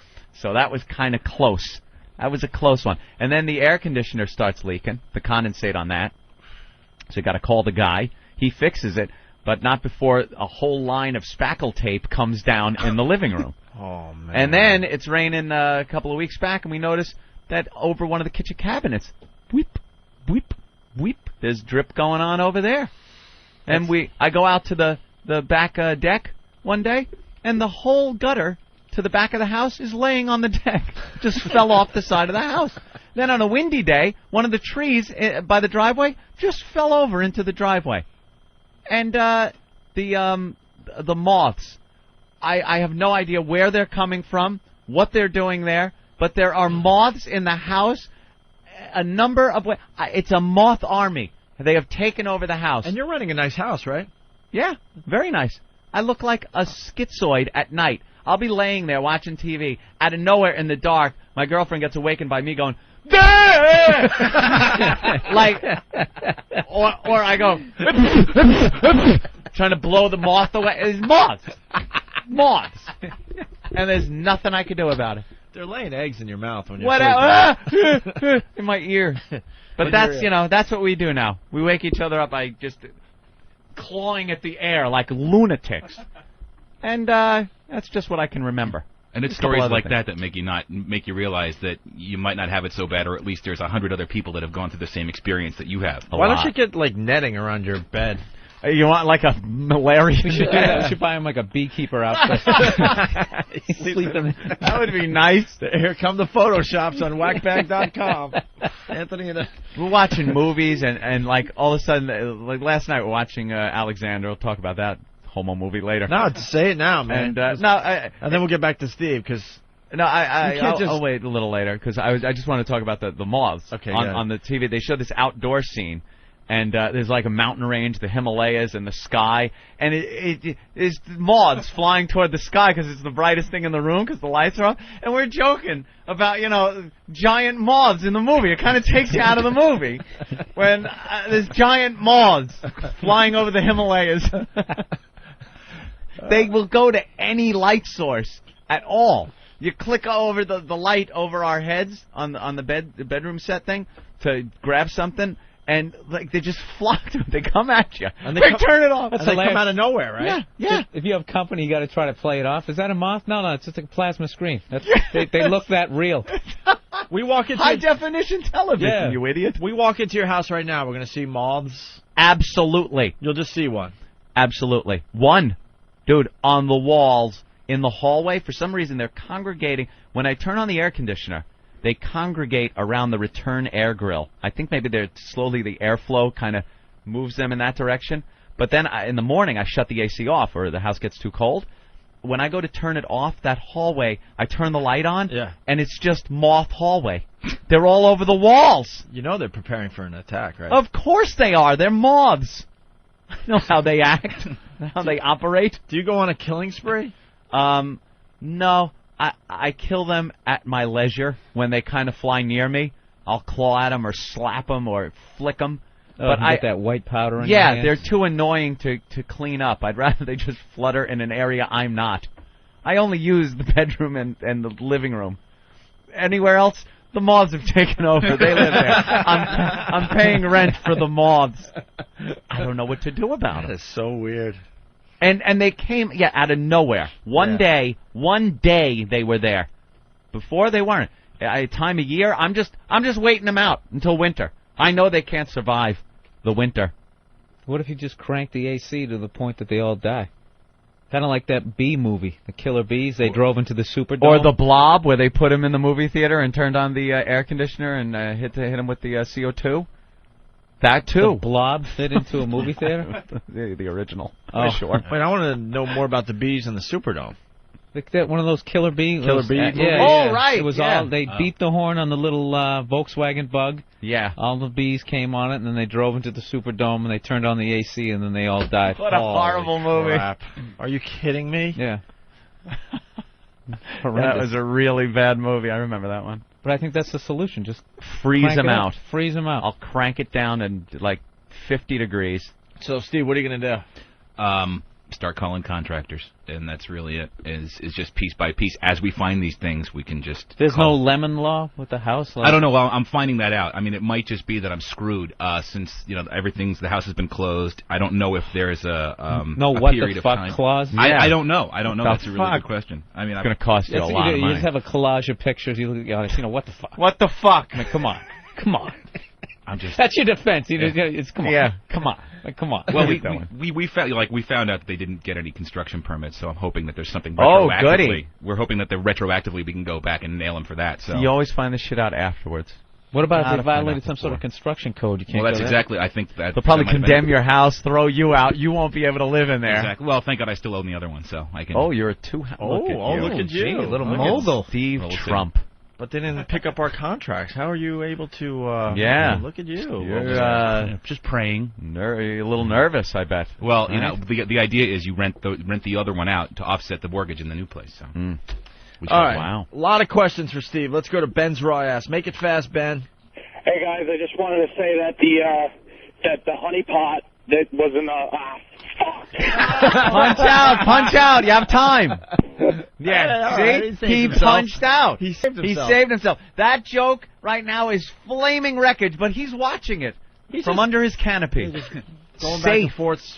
He's safe. That cost him a lot. You know, that's right. that joke is in flames, but he's fine. Todd, New That's how Hampshire, it's what's done. up? Yes, good morning, gentlemen. Love your show. Steve, did you get owner's title insurance? Certainly did. Yes, I did. You did. All right, check that policy. Under certain cases, you might be covered, if there's no due diligence when they bought the place. Due diligence. All right, there you go. Little All right, advice that for helps. Steve. That's a good phrase to start throwing around. Due to scare diligence. Due diligence. Due diligence. Do your DD. Tony. Tony. Hey. No? All right, let's say hi to Adam in Tampa. Adam. Hi, fellas. I want to give a long-distance happy birthday dedication to little Jimmy. Hey, Anthony, the reason why we don't see you wearing a shirt more than once because the moths have eaten them? All right, my secret's out. Oh, Opie's always commented on why I don't wear the same clothes twice. I've never seen that shirt. The moths have eaten everything. And this is the same shirt I wore Friday. Yeah. But that's not a very memorable shirt. No, it isn't. It's just a bland beige. I was going to say, in the words of Dice, it's beige. No, it's kind of grayish. There's a And it's got a darker gray in there? gray and a black stripe right across the chest. And that's it. It's got on action wear. I enjoy this shirt. Thank you very much. Let's go all the way out to Wisconsin. Who makes that, Wilson? Comes with a volleyball net. There's no alligator on it. There's nothing. That's a no-name shirt. Just a prop they throw in the box when you get your volleyball. That's a mannequin shirt. Yeah, you're not committing to anything with that shirt. No, You know that, right? No, this is a Monday kind of shirt. That's like the old sitcoms when you couldn't have any product placement. It just said beer. Yeah. This thing just said shirt. Where the polo horse should be. It's so fucking early. I didn't even notice that. Yeah. Really not making much of a commitment Collar's to too the small. Shirt. Yeah. It really The is. disposable. The Nick- moths can have this one. Nick in Wisconsin, what's up? Yeah, Steve, I was wondering, was Eric Estrada involved in selling you the condo? No. Have you seen Eric Estrada Yeah. hawking these condos down in Florida? But The they Everglades? actually built his house right outside Radio City Music Hall. Did he get in trouble or Shipped it something? down there. The company he was working for did. Yeah, they weren't even selling houses. They were selling land in like some marshy part of Florida. Yeah, it was weren't they? land. It kind of made they made it sound like you were buying a house, and the pictures they would show were these beautiful neighborhoods with these houses, but you were buying land that theoretically you can build this type of house on. There he is. You might remember me from Chips. Yeah, and he gets on and hawks his real estate deals, and then they found out that it was really a sham. Right. Let's go to Trenchmouth, the trucker. Trenchmouth. Hey, boys, what's going on this morning? What's up, man? Hey, Anthony, you can go in the hallway with the doggone vacuum cleaner, just pull the end off of it, you can suck all them bad mouths up, and you ain't got to touch them or smash them. Yeah, they probably suck up real nice in the vacuum. Yeah, but Anthony, Dustbuster. Anthony doesn't want to hear him scream, though. I'd love to hear him moth scream. Well, I'd rather hear them scream than Anthony screaming waking me up in the middle of the night. That's pretty good. Dustbuster. And just go around the house sucking them all up. That's all you have to Yeah. do. And then I the like that. And then the poor little. Go ahead. Boys, have a Back good of one. your throat, like Silence of the Lambs. Your wife's gonna be taken out with the tweezers. And then the poor little fellows will just suffocate in the middle of the vacuum. Good. Scott in Ohio, what's up? Good. Hey, you got to get rid of those moths, man. They'll end up in your cereal boxes and everything else. That's a nice present in the morning. No, I haven't found any in food. That's good. I don't think they're the type that go in your food. These are These are just hanging around moths. Oh, Haven't found man. any in the food. I just remembered. I think I blocked this out. That happened to me this weekend. Really? What? I bought a box of cereal at a bodega. Never a good thing to do. Stop it! Why? So I'm eating corn checks, I believe, and I look down on my milk after having a couple of bites, and I see like a little one of those little flies, and I'm just like, God damn it! And I throw the whole thing out. I'm thinking it flew in there. Yeah. So the next day, I'm fucking just chowing. And I look down after, I'm watching SportsCenter, and I fucking look down, and there's about 7 drowned little bugs in there, and I was just like, they're in the box. They're in the box! In the box! You know how many you ate? Probably ate a few of them. I 14 was what I brushed my teeth, I'm flossing like...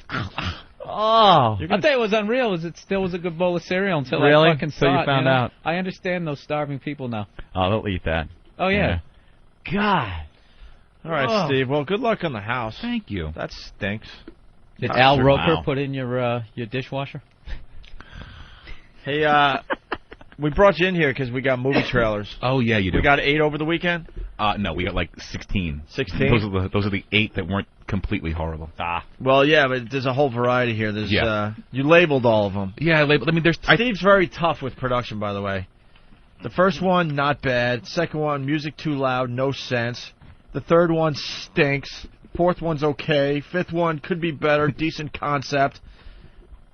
It's like they're grading papers or something. Well, you know what? I'm trying not to judge them on production value because a lot of these people don't have Pro Tools rigs at home, so I'm trying to judge them on content. Like, it seems like they're starting to get the idea behind the concept of the movie trailer. Like, it's got to have some kind of storyline that it's got to follow. But even then, it's falling a little bit How many short. of these start with "In a World"? Say half of them, I think. Half of them? Hold on 2 seconds. Neil. Yeah. Your fucking phone screener is a fucking rude asshole. Even Howard's guys are cool, and it takes hours to get through to them. Let Neil through. Please let him through, because I'm sure what he has to say, what you guys screened out and decided wasn't worthy for the air, I'm sure it's such genius. It's such brilliance. It's such great conversation. It's going to make for a great portion of the show when Neil calls in. What people are so self-important. This guy actually believes what he had to contribute was so good, and the screeners can't figure it out. God, I bet you stink. I bet you're awful. If he calls back, and Neil, please call, let him through. Got to hear what this guy has to contribute. Got to hear it. What's with all these people that think they know how to do a radio show today? Oh, I bet Neil. And then has he's got something to say. He's got to throw that in. Yeah, Howard's guys are cool, man. This is the guy that just calls up every radio show and just never gets through because he never has anything good to say. All right. Well, the 6th trailer, Steve wrote, worth playing just to smash. Which one? Oh, is that Carmine's? Yeah. Yeah. Wait, Carmine, he had one last week. Yeah, and it was just He's still trying, right? He's trying, but it's not working out for him. The 7th movie trailer, good music. Clips make no sense, though. And then finally, the Steve from Yellowstone trailer by Dan of the Dead, above average. Yeah, it follows some kind of continuity. All right. Why don't we take a break and we'll do the Opie and Anthony movie trailers next? How's that? Right. And we're gonna wait for Neil's call as well. What did she do to you, man? Nothing. She was just walking. Tracy Chapman. Yeah, she's a big star today on the Today Show because she's hammering some nails. Said there was a world of hurt going on under her button-down shirt. Right. It looked like she had a beer gut. What has she been up to since Fast Car? Nothing. You got a fast car. And I couldn't stand that song. That was one that had to be shut off immediately when it came on. It was a huge hit for her. Oh. Yeah, she had that one other hit there. What? Was it another one? She did have a second song, didn't she? Yeah, how the fuck did it go? A what song? A blues song? Yeah. It's just over. Dude, it's like Gilligan's Island. They're getting off the island, and somebody puts their foot through the bottom of the boat. It's like they're getting out of the ghetto, and you're psyched. Finally, someone's getting out. But no, they're not getting out. James twisted his ankle. There was one where James was supposed to get a job with the union, and he was going to get a raise. It was something like $7 an hour, something ridiculous like that. And he went down for the interview, but before he went for the interview, he told Florida to plan and buy everything for this big party.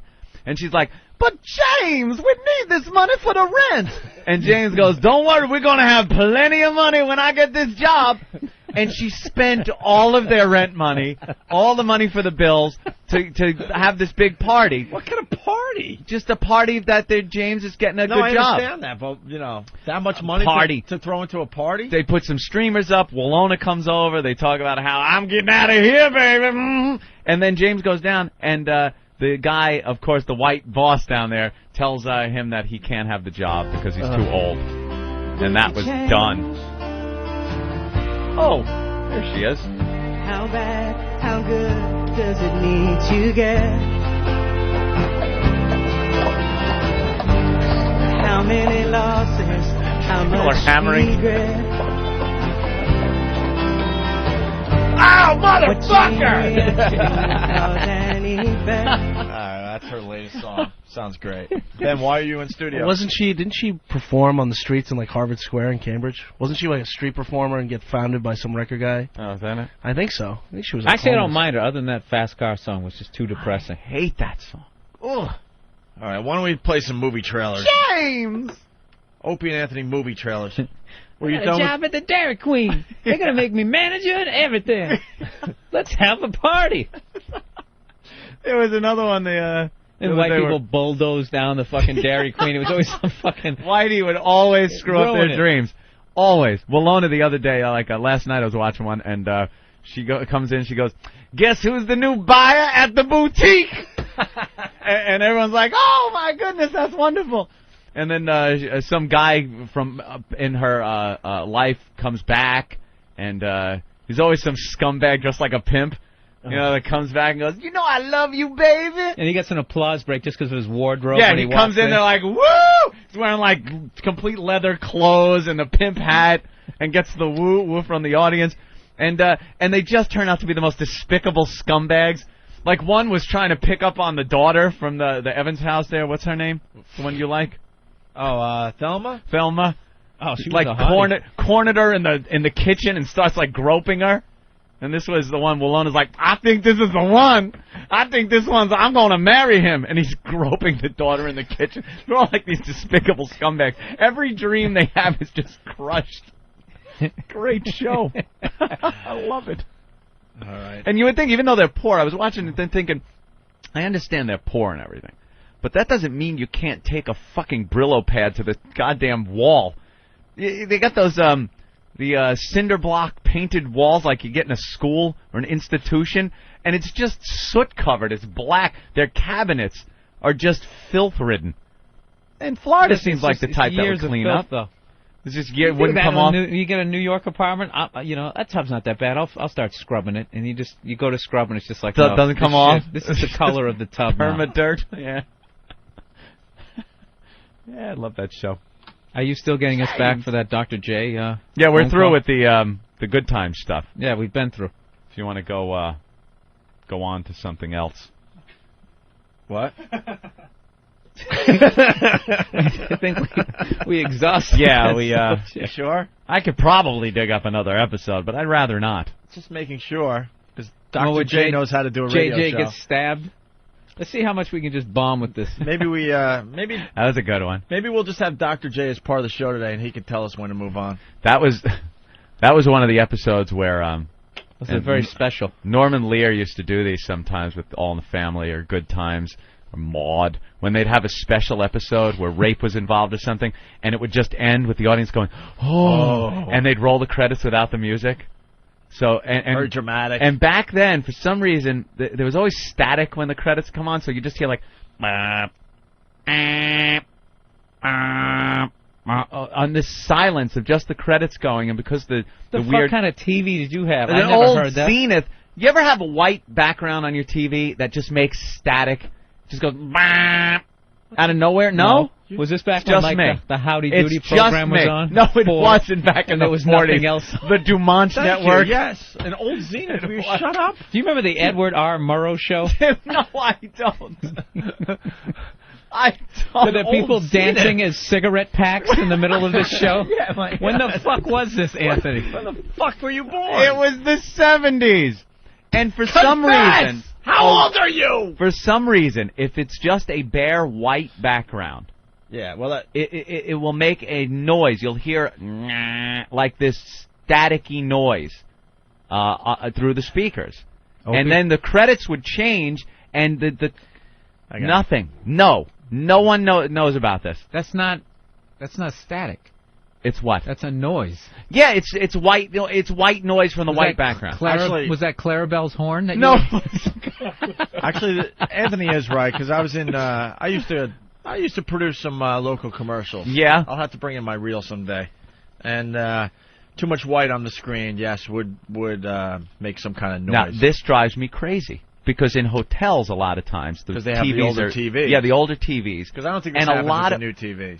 A lot of commercials, they used just a white background, like cable. I think does it. Cablevision does one where it's just a white background with this red writing on it, and the red kind of gets speckled white, and the letters actually get distorted because the background is white, and it goes makes a really loud noise. It's very and it obnoxious. used to happen with the credits because you wouldn't hear the Good Times music playing in the background because it would be a sensitive, touching episode, and you would just hear that noise. No idea what he's talking about. Yes, I do. I've stayed in Motel 6s. I mean, where are you You've staying? never seen this happen.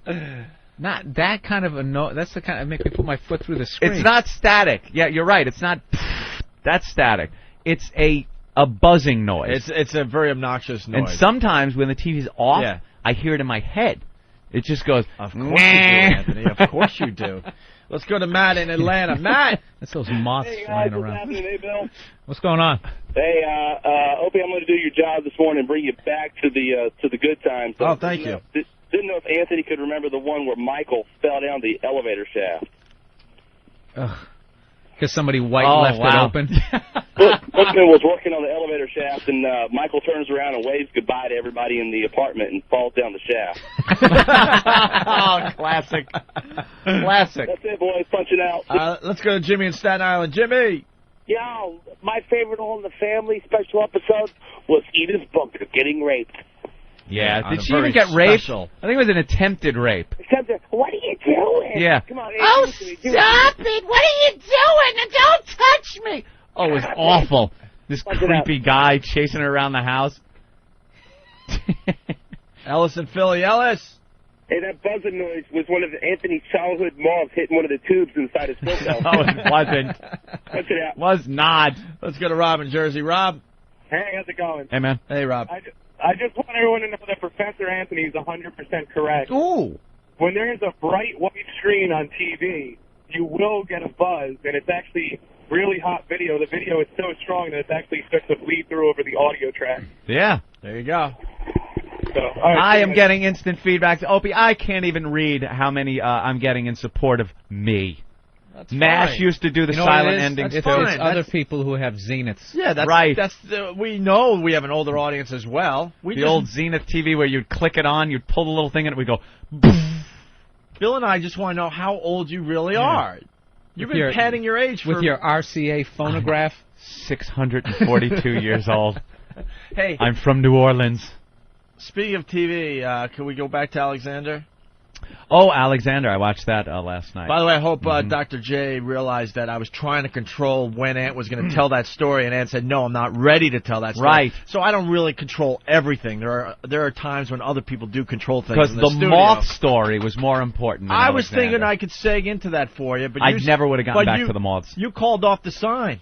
I waved You it were the off. pitcher, and you said, no, I don't want to go curveball. I don't want to go curveball now. I'm throwing heaters exactly for a little longer. I'll get to the curveball a little later. We'll get to it. So, Now it's are time you for the ready to curve. tell your story about Alexander Yes. the Great? Alexander. I was watching that last night. Oliver Stone's version of Alexander the Great. And who the hell's in that?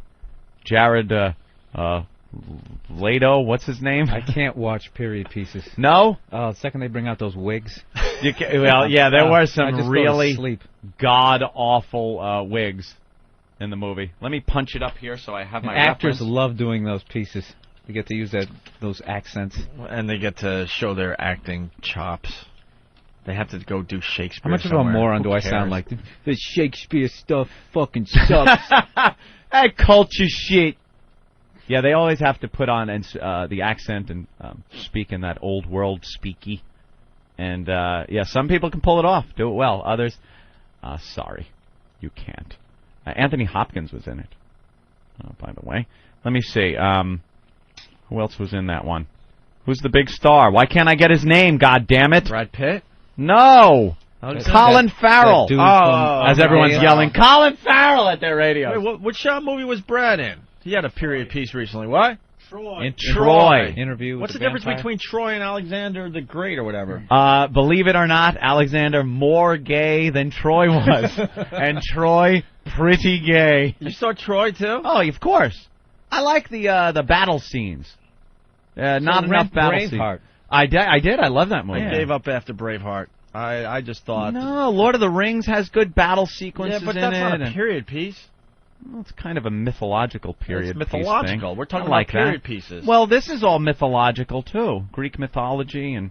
Hold on. Sort of a gay romp. Very gay. Matt from Florida, go ahead. Hey, I got a way you can find out how old he is. Yeah. Grab a lock of his hair and they can carbon date it like they do the mummies. All right. Carbon date my Get hair. over here. Get away from me with that. Carbon dating. I'll be carbon dating Anthony's hair. I just need a little snip. You can't carbon date hair. It's gotta be bone. My new theory is that Anthony is actually a vampire. Yeah. You're a vampire. Stop it. You've been coming up with some references that, I don't know, I've been working with you for 10 years, and all these references have been in a vault somewhere. It's the History Channel and the Discovery Channel.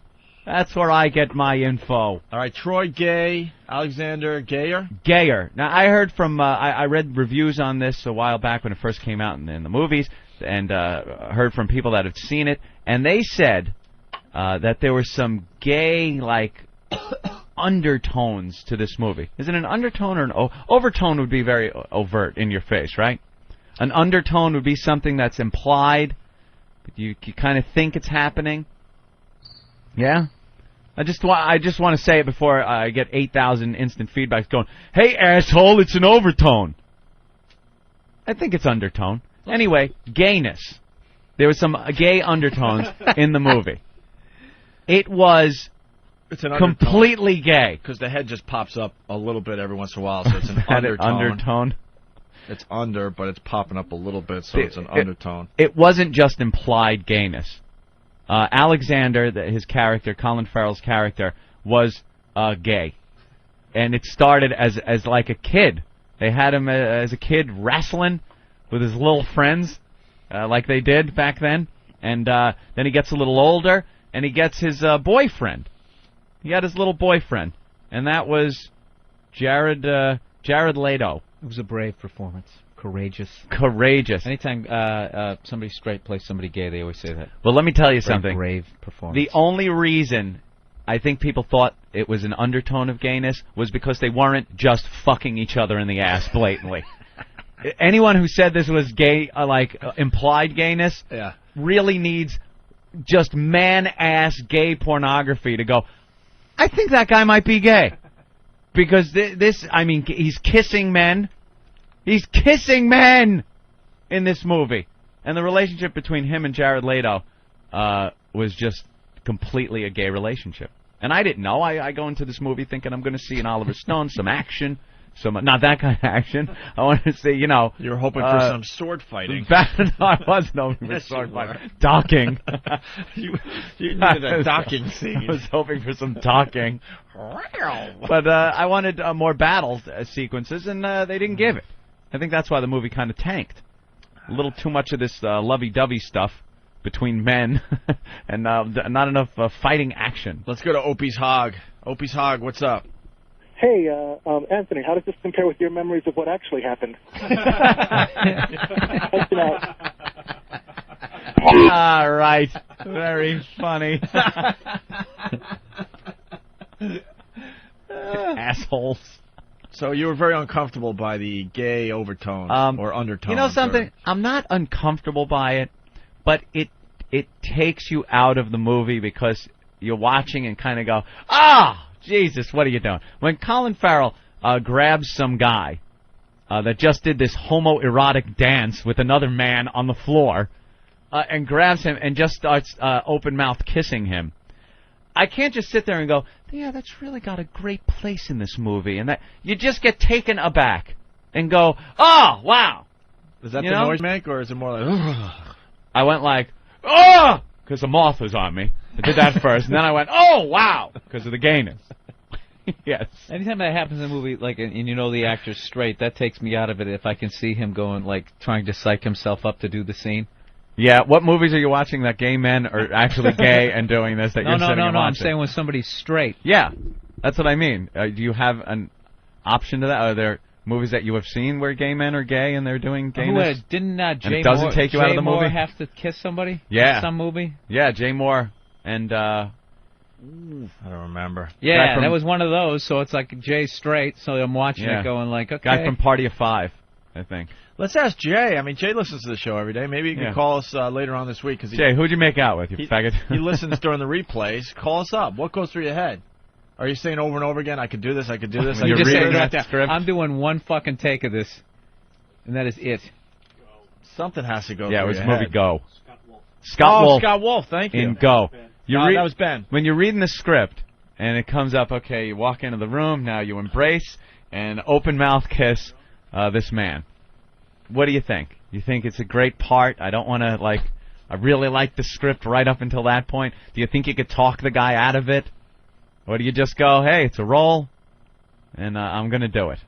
Oof, I'm an actor. Whoa. I'm not. This will get me an Oscar. Not buying that. So you liked Alexander the Great? What limited battle sequences there were pretty cool, but Oliver Stone's kind of bad at it. He directed this, and it's kind of ripping off everybody that has done the battle sequence of late, from Braveheart up until now. Like, you know how it's the shaky battle sequence? Not really. It's very graphic violence, but it's very shaky. It's extreme close-ups, too. I hate that. Yeah, a lot of the extreme close-ups. They did it in Gladiator. They did it in Lord of the Rings. All those battle sequences, it kind of... I guess it's easier to pull off if the camera's shaking. Yeah. But a lot of times the shakiness of the camera kind of makes sense, like it's happening when maybe those big elephants are stomping down and the camera will shake a little bit. But Oliver Stone, it just seemed like he was shaking the camera for everything. The guy takes his sword out of the scabbard and it's just the camera's shaking. It just got annoying. Take the sword out of the sheath, the scabbard, the holster. The holster, the knife holster. What is it called? A scabbard. How do you spell that? I have no idea. My spelling is awful. That's how we get you. You but, can't spell. Yeah, when I was on the Bounty, I used to wear one. But they call it a scabbard? Yeah. Did you know that, Bill? There's a few words for it, a scabbard, a sheath. I tuned out like halfway through that story. Did you? I'm sorry. And how do you know that it's called a scabbard? Watching Discovery Channel. I remember... Forget Aristotle and fuck Socrates. Here comes Professor Anthony. You know, Socrates used to just go on and on. Bill and Burr on. sitting in for Jim Norton, and I see that just like Jim, you're with me on this one. Thank What? God. Well, when Jimmy's in here and Anthony just throws out these big words that no one else knows, I usually turn right to Jim Norton, and I'm like, okay, good. You don't know what it means either. Certain people knew that a scabbard Same was... thing just happened with me and Bill. We're like, scabbard? What? What? I used to actually have a scabbard for my because my rifle went in a scabbard. You know, if you could spell, my sword went. You'd be able to complete the New York Times crossword rapier. puzzle every Sunday. You know You that, think? right? Yeah. Nah. 'Cause that's the type of crap that's in can't there. Spell. Yeah. Yeah. My rapier has a scabbard. I own a rapier. Dude. You do realize that people think we're really cool, right? Sometimes. What is a rapier?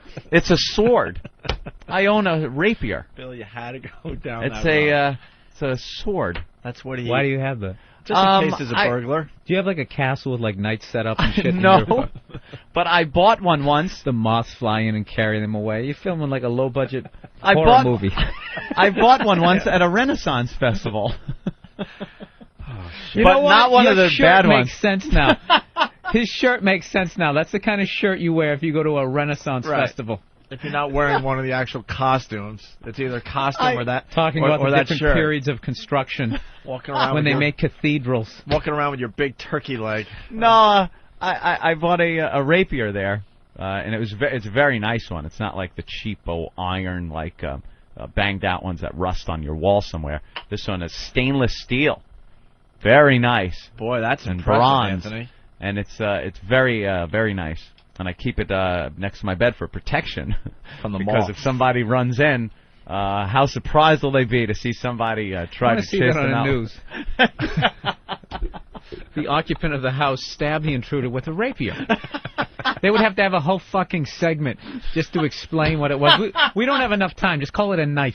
Is that one of those That's a rapier right there. Oh, it's one of those swords that you have the knuckle protection? Yes, it's the knuckle protection used for sword fighting in France. Oh, my. Can you imagine you're Europe. robbing somebody and the dude comes out with a rapier and he's got that other hand up in the air? He's got on, like, tight pajamas.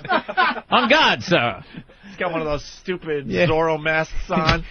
Do you sleep with a How Zorro mask? awful would it be if I didn't get dressed beforehand and had to be, like, naked with my rapier fighting some guy with a gun? All right, well, the phones, of course, are Jeez. going. Of course absolutely they nuts are. Here. Vince in Chicago. What's up, Vince? Good morning, boys. Morning. I actually know how old Anthony is. Yeah. It's his image on the Shroud of Turin. Smart ass. All right, let's go to the old trucker. Old trucker, Yeah. what's up? Hey, Opie, Yeah. have you ever seen Anthony look into a mirror? Yeah. No reflection. No reflection. Yeah, I'm working on that. Thank you, sir. Let's say hi to Jimmy. Jimmy! Yes, I figured out the secret of Anthony Cumia. Yeah. He's a Highlander. It transcends all time and space. My name is Ramirez, punching out. Highlander. Highlander. That explains the rapier, right? All I got to decapitate people. Oh, awful. I don't get what this instant feedback What? is. This is this dude. Oh, who, this is Neil? Oh, Yeah. shop vac with a mag light.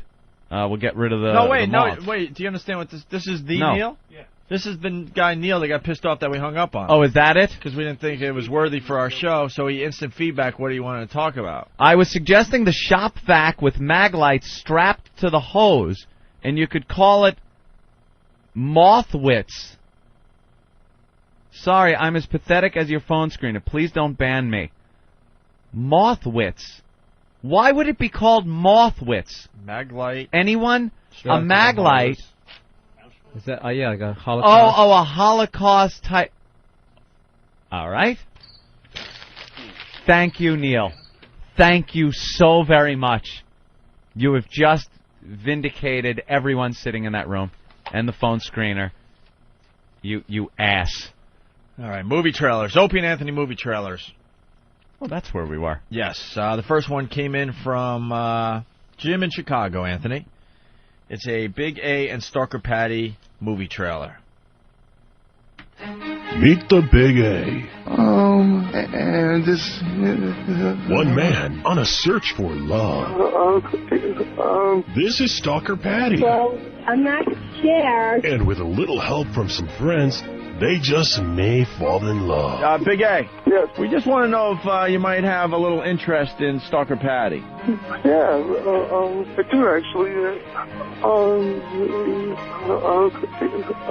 Patty, would you like to go out sometime? Sure, I'd be happy to go on a date with you. We got a lot of connection. And when these two get together, watch the sparks fly.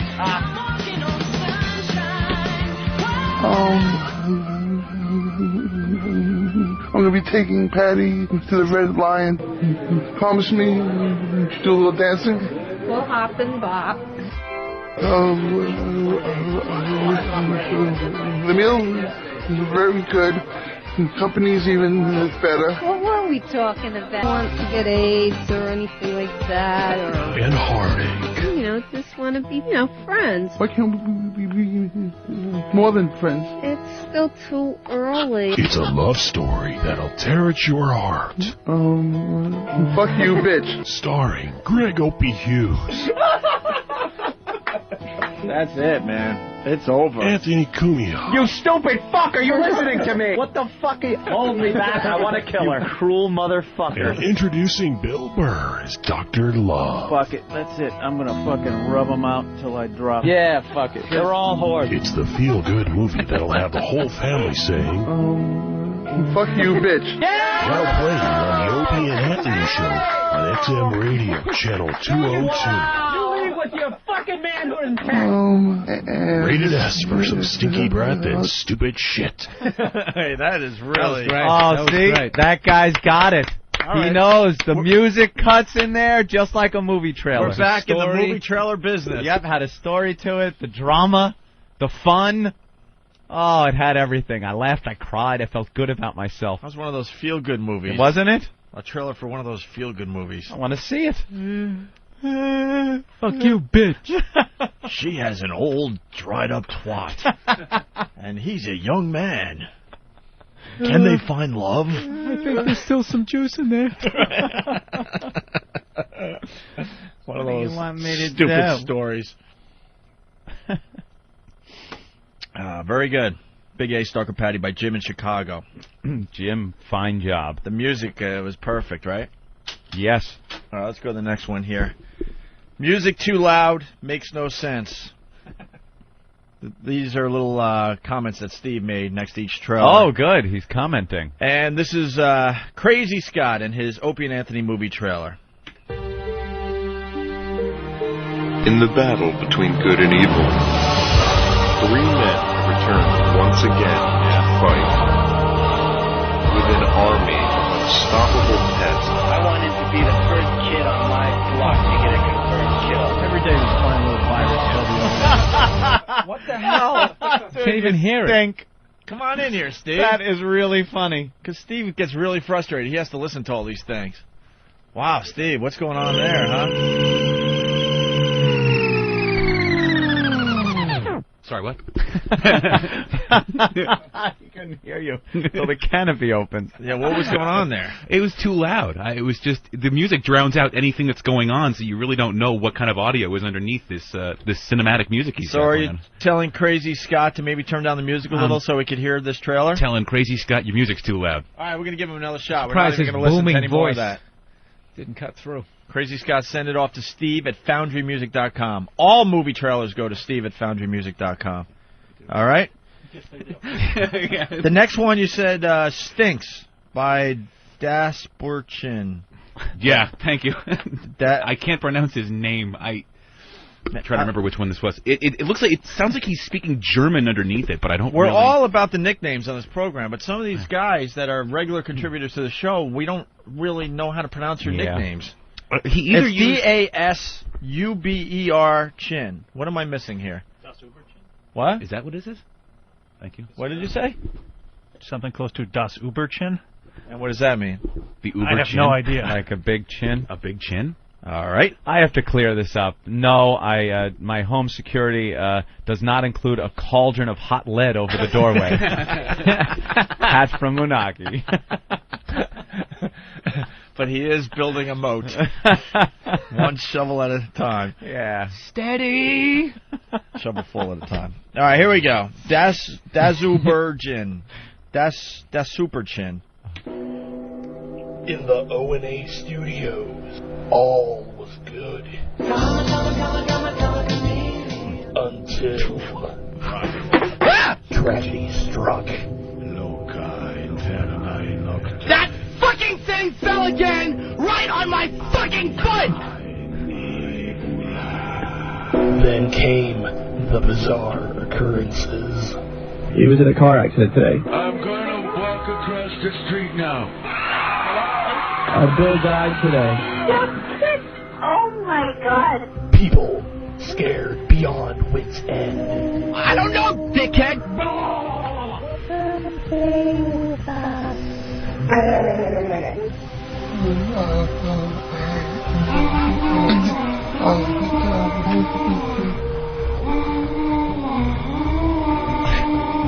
Holy shit.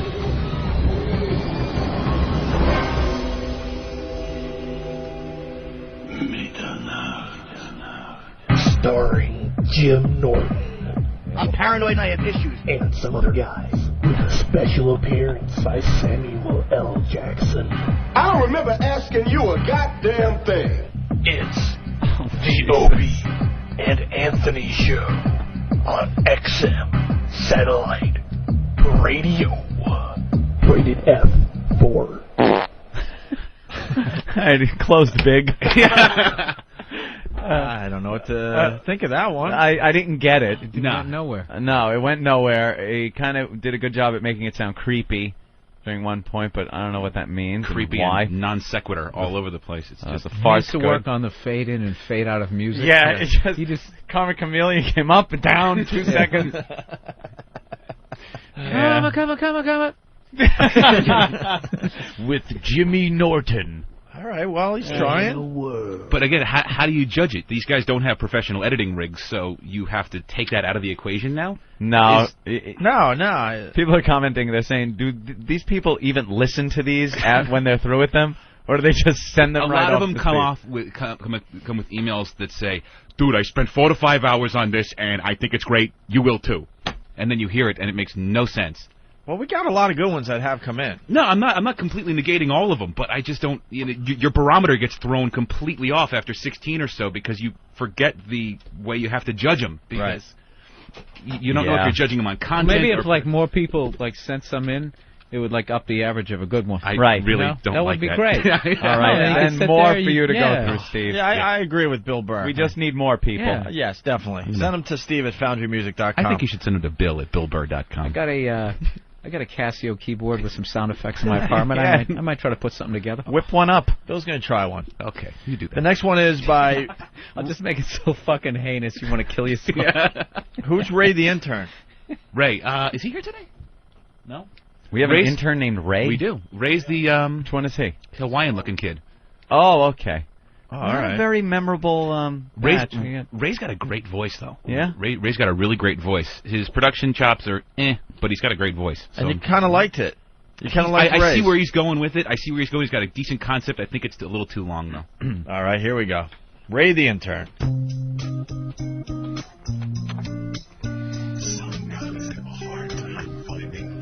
All right, hold on 2 seconds. He loves his voice because it sounds just like Steve.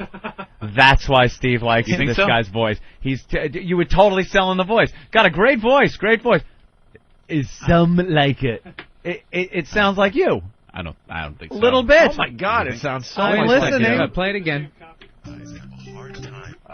He's Whatever he says, then you say it right afterwards. Just give a sentence.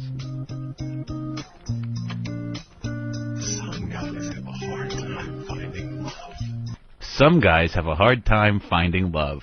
That's exactly. It's the same kind of tone. There's a little difference, but same tone that your S pronunciation, fine diction. I was just trying to throw the kid a bone. I'm not. All right, here we go. Some guys have a hard time finding love. 37. This is the last relationship going down the tubes. If I was gonna leave with one, I missed her. I don't know what I did. Everyone does have a soulmate, and yours passed by in 1994 when you were too busy doing shots with your friends. You decided to play one more game of foosball or darts or something. But she was at the bar waiting. All you had to do was turn and say, I'm done with the foosball. And you would have met her. She was right there. That's it. I'm gonna fucking rub them out until I drop others. Let love find them. We're gonna have good nights, good time. Maybe a little hug. You know the wonderful thing about the relationships and stuff is that you cannot say you're done and you'll never again do this because when it happens, it just happens. So when you finally meet that perfect girl, you just know it. So a girl will come across your transom someday. You'll start talking because you're a human being. Stuff will click. Unfortunately, there may be several guys feeling the same way about your perfect girl. Looking forward to eat her ass. Hey, everybody, we're all gonna get laid.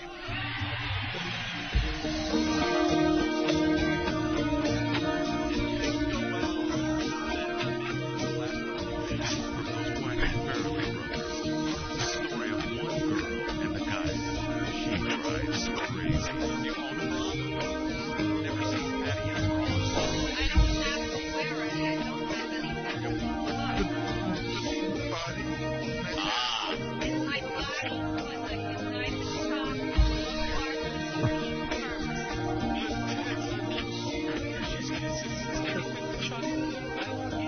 Featuring Bill Burr. That's right, bitch. I don't need your toiletry, okay? She's a piece of ass, you know. Greg, Opie, Hughes, and cock of a horse. I can't talk as well as everybody else. And starring Stalker Patty. Represent. There's something about Patty. That's good. All right. Problem. What? Most people could not hear the trailer. Why? I don't know. Phasing. No, I don't think so. We can't hear it. Can't hear the trailer. Can't hear it. It sounds fine. Song's all fucked up. Can barely hear this idiot's voice track on the song. In the headphones, it sounds fine, but Can't in hear here, it. it sounds like it's bouncing off all the walls and coming out of one speaker. Matt from Long Island calling in saying can't hear anything. Yeah, it's out of phase. How's that possible? Hi, Matt. Burned it Yo. the same way everything else? I couldn't hear it, huh? No, not at all. Well, thank God it wasn't that long. Yeah. Jesus Christ. Thing went on forever, and no one heard it. So we pretty much just played a song for you, I guess, Matt, huh? This is the movie. Yeah, I heard the song, and then it sounded like, you know when the BlackBerry goes off? Yeah. It sounded like somebody was talking on the BlackBerry or something like that in the background. How did that happen? I don't know. All right, well, is Ray going to be here tomorrow? Yeah, Ray will be here tomorrow. All right, we'll replay Ray's tomorrow. Good one, Ray. You'll fix that, right? Jesus. Ray the intern Okay, screwing I up the didn't show like today for everybody. Thank you. All right, Matt. Later. How is that? That is weird. If we can hear it through the headphones, fine. I don't See, get there's that. there's no logic to that because I burned it the same way everything else got burned. So it should be okay. But now I don't get it. All right. Maybe he did something wrong. Huh? Maybe Ray did something wrong. Mm-hmm. You thinking? Yeah. All right, why don't we break and we'll make sure the rest of these are good. All right, can you do that really fast? Yeah. We Yeah, got give 4 me more Opie and Anthony movie trailers to get to. Yes. We got Tara Reid audio. We got a lot of stuff still to get to today. And on the guest sheet today, we have... oh, look at that. We have... wow. Who do we have? Nobody. We don't Well, it says... We don't even have guests listed that will end up blowing us off later on in the program. Yeah, I is see a name Gene there. Simmons coming by? Bill Burr is not a guest Bill anymore. Burr. Well, he's written in the guest section. He's a featured player. Featured player. One of those guys that I'm stand doing in the 6 background. episodes on Will and Grace. That's what this is like. You're the background guy on an SNL sketch. Is that it? Featured player. Jay Moore. When Jay Moore, I see Jay Moore pop up as they were doing some 20,000 Leagues Under the Sea sketch, and it's Jay standing in some like pirate-looking shirt in the background, not uttering a word the whole time. Bill utters lots Yes, of he words. utters. Standing next to Conan O'Brien. You ever see him in the background? No, He's wow. like 10 feet tall. Conan O'Brien's in the background of a lot of skits in the It was like the late 80s, early 90s. in the older SNLs. Let's say hi to Selena in College Point. Selena. Hey, I wanted to say that I don't understand why these dicks didn't hear anything, because I heard it perfectly clear driving on the 495. Yeah, it all depends. Some people hear it, some don't. Depends on your configuration. Depends I on... just want to say good job, Steve. Selena, what kind of hardware you got? You got a, what, Delphi? I have a Roadie 2? Roadie 2. Roadie 2, all right. Maybe that's what the deal is. I don't know. All right, Selena, I don't thank know. you. Thanks. Well, we're going to figure it out after these fine promos. We really got to stop taking breaks. Bill Burr in studio. He refuses to eat. We got a Starbucks run happening. Gotta have some apple cake. As we speak. Every once in a while, Anthony just gets very excited and yells that he needs a low-fat apple cake. Right. And evidently demands everyone around one have one, too. Everyone needs to share in the deliciousness Acting like a big that shot, is. throwing his money around. I got a 5 here, huh? There's Come enough on. for all of you. Everyone. I'm allergic to apples, so I had to go with the low-fat blueberry muffin. Allergic to apples? Who's a what? Exactly. Are you eating a tangerine? It's a clementine. They're in season. Clementine. You buy them by the box in the supermarket. They're delicious. Why do you always throw the fruit from one hand to the other? Yeah, you do that with everything. Blueberries. That's like Big A tapping his fingers. Yeah. Oh, I got my own little taps and things I have to do. Sure. Gotta change the fruit in my hands 18 times and then I eat don't one. I'm not a counter. You don't count? Mm-mm. It just feels good to do that a couple times. I don't know. It's like That's a all I'm slinky. saying. Yeah, he slinkies his I was clementine. getting to you. Why are you abusing me? Why won't you take Anthony's offer up on a little low-fat apple cake from Starbucks. Because it sounds like it sucks. No, it is really so good. Oh, you know what? My deal is I'm gonna have a cake. I'm gonna have a fucking cake. I'm not gonna get low-fat ice cream. You know. Yeah, I hear you on that. I would have gone for the regular apple cake, but somebody, whoever turned me on to the low-fat apple cake, it might have been little Jimmy Norton. They don't have regular apple cake. They don't have it. That's the beauty of Starbucks. But you'll never know it's low-fat. Because of the it's man-made so chemical tasty. they stuck in there. Right. No, they just say it's low-fat, but if you got a little... It's not. One of those scientist people to, like, look Yeah. into it, there's a lot of fat in that. A lot damn of thing. fat. Of course. Mm-hmm. I was never into the Drake's cakes and that shit. No? No. You know me. Yankee Doodles. Yeah. I like the Yankee Doodle. Twinkies are horrendous. Yeah, They those should are be bad. Discontinued. Yodels, I like the yodel. You pick the chocolate off the outside, and you're left with the chocolate swirly cake and cream. It's wonderful. Can you think of a dessert that's more man-made than Hostess? Those little Hostess pies that we used to get as The kids? apple pie.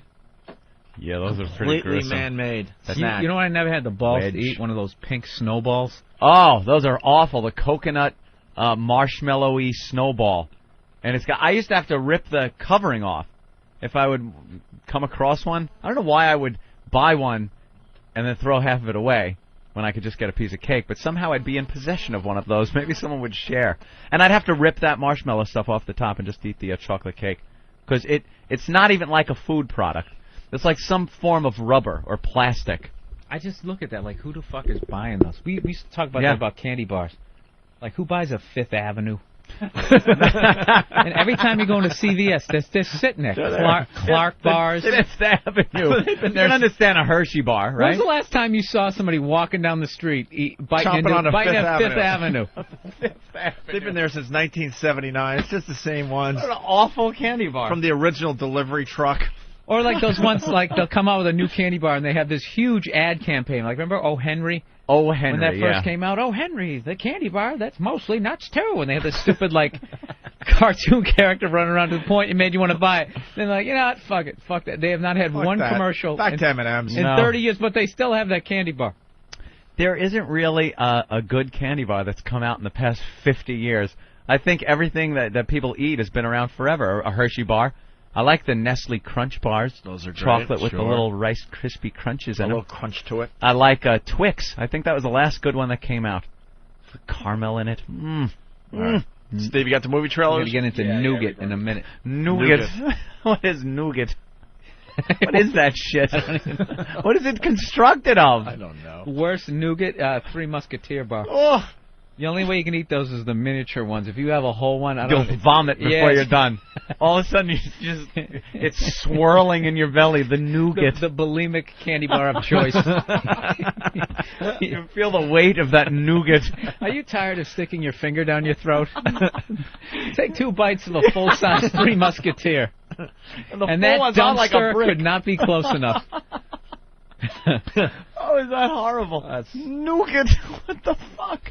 Really fast, Tara wants to say hi. Tara! Hey guys, how you doing this morning? Tara Reid. Hey, See, Tara we have Reid. guests. It's good to talk to you guys again. You guys have no guests on the show, kind of stinks today, so I figured I'd call and say hi to Ray and Don Imus. How you guys doing today? We're doing good, Tara. Where's Ray Romano? You gotta help the bit and have Ray. I don't understand. This alone is not gonna cut the mustard. Oh, if you're not gonna help me, I'm gonna punch out. Well, that's Tara Reid. That's great. Yeah, we did that the other day. What am I going to... Well, it's the same guy. He was feeling so good about his new bit that he thought he was going to be a recurring role. Not a recurring role on the show. I'm not doing it. Rob wants to know if any of us have ever had a payday. That's another one of those candy bars. Who the fuck is buying a payday? And what about those Mary Janes? They still doing the Mary Jane thing? Oh, those were awful. Used to get them for Halloween. That's what I remember. Yeah, from, Mary sure. Jane's. It was some kind of peanut butter. It was rip awful. your fillings out Absolutely candy. awful. Heath bar. I actually have one of those. Bar. They're not bad. Really? I don't think I've ever had one. No. There's like a Another one I'm not top 5 that everybody... No one goes outside of like... Outside that Hershey circle. bar. How Hershey about- bar's the top. I think Butterfingers is the bottom Butterfingers. rung. Well, Pretty let's big, go though. for the low top 5 today. Oh, is that what we're doing? Yeah, A topic? the low top 5. Top The worst 5 candy bars of all time. Someone says, how about the salted nut roll? Oh yeah, that's horrendous. It's almost like a candy bar was supposed to be built around it. Like you went to the factory and it's like, this is the inner workings.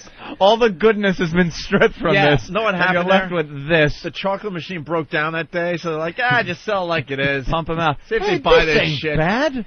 Yeah, a whole fucking run went through without getting chocolate coating, and one guy bit it and went, I bet this would sell. Send this up to marketing. It's like one of those shitty projects you did when you were like in kindergarten. You made shit out of macaroni and glued it to a piece of paper. They did that with like spray peanuts. paint. Yeah. It's a peanut shit log. All right, we're going to come up with the 5 worst candy bars of all time. But first, it's Opie and Anthony movie trailers. We move on with Rick in Phoenix. What's this one about there, Steve-O? This is, hold on. You're looking at the track listing. Grizzly Man by Rick and Phoenix. Oh, he took the, I bet it's about Steve. Yeah, he took a bunch of those Jetsons drops and a bunch of drops from the show and mixed it in with the trailer for Grizzly Man, that documentary about the guy who got eaten. And you wrote, could be better, decent concept, though. You're really tough. Well, You're like the tough teacher in school. He is. He's like that American Idol guy. I'm Simon. trying to be nice about him, but I guess trying to be nice. There's not one nice comment, really. No. Sure there is. Even Decent your nice comment is nice. comments are followed by something else. Them all. No, you know what? I appreciate the fact that they're actually putting effort into them, but then I have to look like this take one. Points away. Good music, clips make no sense. Well, of course. If you've got some great music that's trying to set a mood, and then you've got a bunch of drops that are completely incoherent, then you don't deserve credit for coming up with a coherent trailer. All right, let's try it out here. It's Rick and Phoenix. That's right. There you go. Oh my What God. did I do? Oh, I'm sorry. There you go. My mistake. You made me hate that song.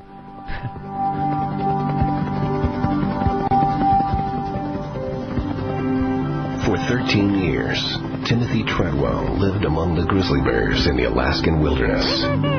During that time, he shot over 100 hours of videotape. Until 2003, when he was killed by one of the bears he had sworn to protect. I absolutely am a morbid creep. Well, I'm here with one of my favorite bears. Fuck you. He's been with me for over a decade, and he's been my good friend. Oh, he's a big bear. He's a big bear. A very big bear. Wow. You know what? All right, I'll totally. I just. When you spend a lot of time with bears day after day, there's a calling that makes you want to come in and spend more time in the world. I came here and protected the animals as best I could. In fact, I'm the only protection for these animals out here. You know, yeah, we did. He was a little anxious. Timothy conquered. You know, they're very, they're very eager. Some of them overeager. He tended to want to become a bear. Asshole. Most times I'm a kind warrior out here. Occasionally I am challenged, and in that case, And he's running like he's doing a mid-air leap. the kind warrior must become a samurai. What are they? Prongs? I think he had lost sight of what was really going on. He got what he was asking for. He got what he deserved. I will die for these animals. I will die for these animals. I will die for these animals. Okay, terrific. And the longhorns are gone. And the drovers are gone. The Comanches are gone. This is my life. This is what I do. I love it. Geronimo's gone. He says, if I don't come back, it's what I want. I certainly was. It is great. And the red wolf. Well, but unfortunately you can't really play the audio because there's news announcer audio. And that's my story here. For me, Timothy Treadwell, the kind warrior. Lost me. Yeah, just lost it in the end. Completely lost me, this guy. The concept, I got to give credit to Steve. The concept was definitely decent, but It was too long, and he had it like about 20 seconds in, and then Was trailed any off. of that audio actually from that grizzly bear movie? Yeah, that was a lot of it. Does he really talk to the bear like that? Yeah. Oh, yeah. Oh, I gotta go see That it was now. essentially the trailer for the movie, and then he just dropped in random quotes, and then I don't know. That what You're a anymore. big bear. Yeah. And that movie fell flat because they didn't play the audio of him getting eaten Right. at the end of it. If they would have played that movie would have been the talk of the country. Dummies. They'll have a director's cut. No, the stupid guy that was filming the whole thing told the lady that had the tape to destroy it. That stinks. Exactly. Ever have a Zagnut? That's up there. You know, it was another real bad one. Marathon Bar. Remember that? Marathon? Marathon Bar, like their big hook was it takes forever to eat because there's so much gooey, disgusting caramel. shit. What is this, That Travis? was pretty bad. It's a list of candy bars. And the top ones? You ever have a Charleston Chew? Yes. All right, here we go. Oh, and you're supposed to stick it in the refrigerator, and that made it better. Right. No, it doesn't. Charleston Chew is chewy Louie. Here we go. But not too chewy. According to this dumb website, the top 10 candy bars of all time. Are you ready for number 10? The 100 Grand. Oh. Number 9, Payday. Stop.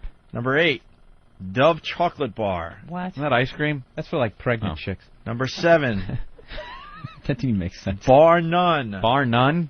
No. Never heard of it. Number 6, Twix.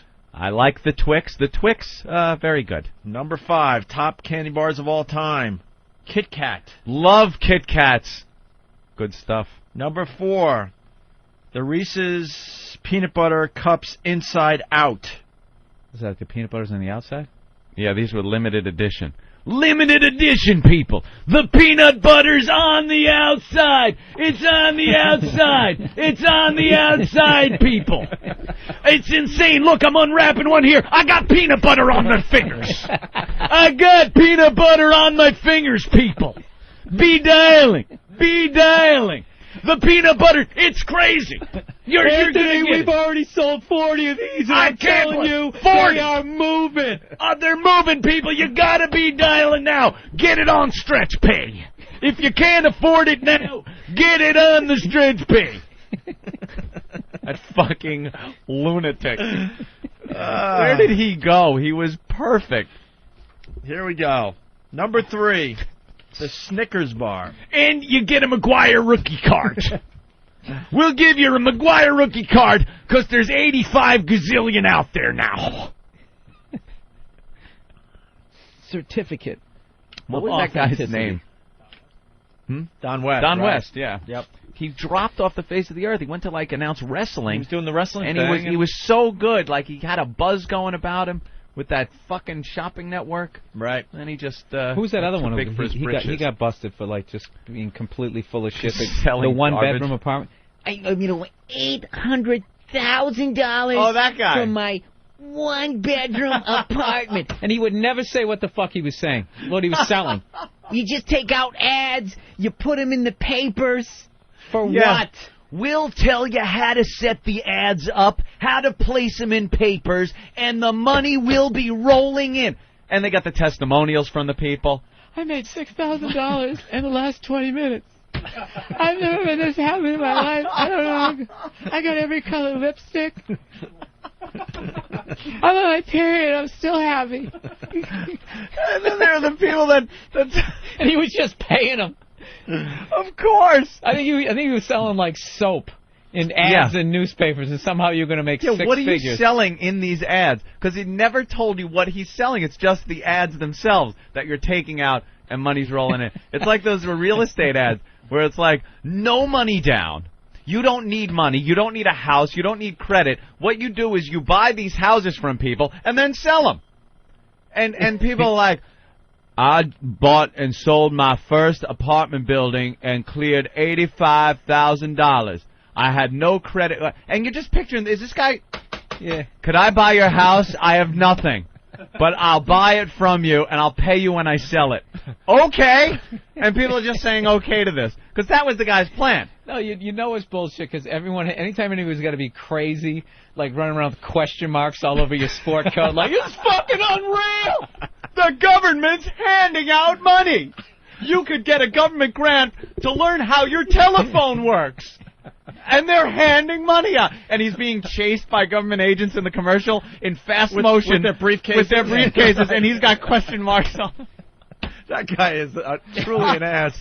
Oh, what a dolt. All right. He's going to get caught with kitty porn. Of course he is. The top candy bars of all Silly time. logical ending to that Sell story. kitty porn for money. Number After 3. Let's go, yeah. Number 3 is the Snickers bar. Ah. That's always great, because they got you to really think that that's a good substitute for a meal. Yeah, they've been... Oh, yeah, they've been doing that on the commercials. Yeah. Yeah, when I buy need... into it. It fills you up. Snickers Packed with really peanuts. satisfies. All right. The second Best candy bar of all time. What is that, Anthony? That's the original Reese's Peanut Butter Cup. Oh, the classic. Yes. Chocolate on the those? outside. Yes, Mm-hmm. they got 2 bars in the top 5. Yeah. Good old Reese's. Isn't that wonderful? I never heard of the fourth one. Yeah. The 4th one. Nah, not at all. Limited edition. And the number 1 candy bar of all time is... Yes. I can't read it here. What is it? Is that blurted out? Oh, get Uncle Sam to pay your bills. Here's the guy. That's him. Here's right the guy there. right here. Free money. Get Uncle Sam to pay your bills. The screen with there. the question marks. He's got one right on his cock. What is that about? How big is it? And what is he trying to say? That government programs will pay you money to do, like, nothing. To do nothing. Here's a good one. Number 14, the Milky Way. Yeah. That's like when you couldn't afford, like, the Snickers is like the Z28. and the Milky Way is just like, there's no air conditioning or power steering. I got to call you out on something, though, but when you couldn't afford, weren't they like the same price? Or you're trying to tell me No, the that... Z28 was the top of the line. line. No, I understand that, but the candy bar thing. You said, like, when you couldn't afford, what, the Snickers, you would go with the Milky Way? What was they're the same price. I mean, it's more like it's a bare bones Snickers. Yeah. I was just thinking, is Thanks the for getting Snickers so bar... technical and sucking all the comedy out of that. Is the Snicker bar, what, 10 cents more than the Milky Way, but you can't afford it, so you got to go with the Milky Way? And then there was the big campaign. Who can remember the Mounds Almond Joy campaign? Oh, yes. Sometimes you feel like a nut, sometimes you don't. Right? It was the same bar, only one of them had 2 little fucking chintzy peanuts laid on top of it under the chocolate. Here's a theory I have about the crackle. No one has ever eaten a full-size one. No, you they eat only the come in the little miniatures. Something about that red packaging, it's just too much. The plain white letters, you're like, that sucks. But when it's a little small, cute one, you're like, all right. Yeah, you pop it in your mouth. Surrounded by a Mr. Goodbar. All right, where were we? We were interrupted because Nathaniel got question mark guy on the screen. Yes. Oh, we were doing Opie and Anthony movie trailers. If you have to have something on your website that says this is not a scam, do you see that? Yeah. Look, free money to pay your bills, keep out of debt forever. Big red letters, this is not a scam. Says 10,000 little-known government money programs that give out grants, direct payments, and other free money to people of all ages and all incomes. I heard This these is are not grants. A scam. These are grants that maybe have been given out once in history, and he's trying to make it sound like if you file the proper paperwork, that, there's a problem. Oh, no. What happened? Went to Starbucks. 4 Starbucks. Went to 4 Starbucks. You went to 4 Starbucks? Yeah, I well, you ran could do that in New York City. Yeah, they're all 4 on of them. 4 Starbucks is on the They're same like block. next to each other. No low-fat blueberry or apple cakes anywhere. Yeah, I didn't want to come back with the wrong thing and spend your fancy money. You know something? You are the first person we've ever sent out that has not completed this mission. Yeah, I stink. There's a lot more than 4 Starbucks in Manhattan. I'm just saying that. You're going to keep the C note or... Do you want it back? You want anything else? I didn't want to come back with the wrong thing. Nah, I don't want it. Suddenly, Bill, I've lost my appetite. Yeah, I know the feeling. I'm not very hungry anymore. I'll just take my sort of a green pattern, back. you know. Hey, I got something for everybody. Yeah? Granola. Ugh. No? All right. That's good. Wow, it's the sound of first that time bag. I've ever had my money handed back to me. Thanks. Thanks. All right. He Good tried. job. Thumbs up, my friend. Back to the movie trailers. This next one stinks. By the way, I saw Bill tip one of the interns the other day. Pretty good, too, out in the hallway. You didn't think I saw that? I was walking by. Like, Dad, would you throw him a 10 or something? Oh, Somebody out in the hallway in front of the bathroom. You were like, yeah, keep that. That doesn't sound good. It made us look really bad. No, I mean tipping an intern in front of the bathroom.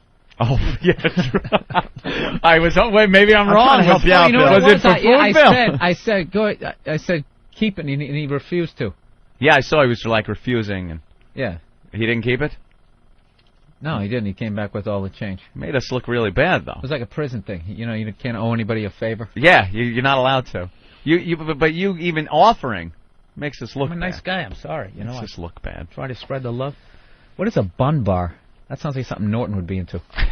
Bun bar. The chocolate drops out from between two creamy buns. Well, right on your face. Well, Lemonade comes out the front. It's all. Getting back to the candy bar thing, and then we'll do the movie trailer thing. Yeah. Well, Mounds is one of the worst candy bars of all time. Mounds. It's that coconut shit. Bun bars, Oh, worse my than Mounds. I've never heard of it. And then Zagnut, worse than Bun bars and Mounds. The Sky Bar is worse than Zagnut, Bun bars, and Mounds. But amazing, not even amazing. Amazing M&M Crunchy Candy Bar, worse than Sky Bar, Zagnut, Bun bars, and Mounds. What's the number one awful candy bar of all time? Awful. It's a Take 5. Take 5. It's a Take 5. The reason I'm telling you all this is it got Dave- no ratings. No. Like no one has eaten one of these things. It's a Dave Brubeck album cover that they just dip it in chocolate. It's chocolate-covered cardboard. Has anyone ever had a Take 5? It's the worst candy bar of all time. Never. Could send the intern out for a Take 5, Anthony. Oh! So we could try the worst candy bar of all time sample according that. to his website. How about a Clark bar? No, let's How go. old is a Clark bar that it's named Clark? Clark. Like, I they think named it after the hip guy at the candy factory. Clark. There's a name that really just fell by the wayside. Yeah. There was just too many dorks with that fucking name. Hey, Clark. Clark. They named a candy bar after it. That's awful. Is that a peanut butter crunchy thing? Why is Al Roker starting to look like an old retarded kid? Because when you're that fat and you lose all that weight, your head never shrinks. Yep. Something's going on there with Big him. mongoloid head. All right, we're going to get a Take 5 Looks bar. like an old Barry Bonds. Yeah, there you go. Wow. All right. Are we going to get a couple of candy bars? Take 5. I want to sample a Take 5. I also want a Zagnut and a Clark bar. He's not going to find a Zagnut and a Clark bar? How about a Mr. Good bar? Get a Fifth Mr. Avenue. Good bars aren't bad. Get a Fifth Avenue. How about a Clark bar is down there. One Yeah. of the worst candy bars of all time. Nestle as well. Crunch coming in at 21. That's really surprising. Yeah, I had to pop that one up on the list a little more. I like those. Yeah. You like the Peeps? You ever eat a Peep around Easter? Hershey's cookies and cream's got. I like the Peeps Peeps. are horrendous. You don't like Peeps? Peeps are great. Oh, I those can only little have them fresh. chips. Right out of the goddamn little thing they come in. Yeah. I like sugar those. covered like It's just chicken complete abortion sugar. that you're eating. It's just sugar. Inside is like a marshmallowy thing. Outside is just sugar. But they're great when they're completely fresh, brand new. All right. And the one thing I hate around Halloween, the candy corn. Can we do Everyone the hates movie trailers? Get this out of the way for today. Yes. The next movie trailer. Where did Steve go? He gave up on us. This is from He went to Carmine go from get the some Bronx. candy bars. He left his vehicle right there, though. He walked. Movie trailer by Carmine from the Bronx. This is the second attempt from Carmine. Carmine's been ragging me on instant feedback all morning. Play mine, play mine. It's really good. Play mine. Well, according to Steve, he says in parentheses, so fucking dumb, worth playing just to smash. Wow. Here's Carmine from the Right. Bronx. I only listened to him for a couple of minutes. That was all, I swear. Just a couple of minutes. Just a couple of minutes.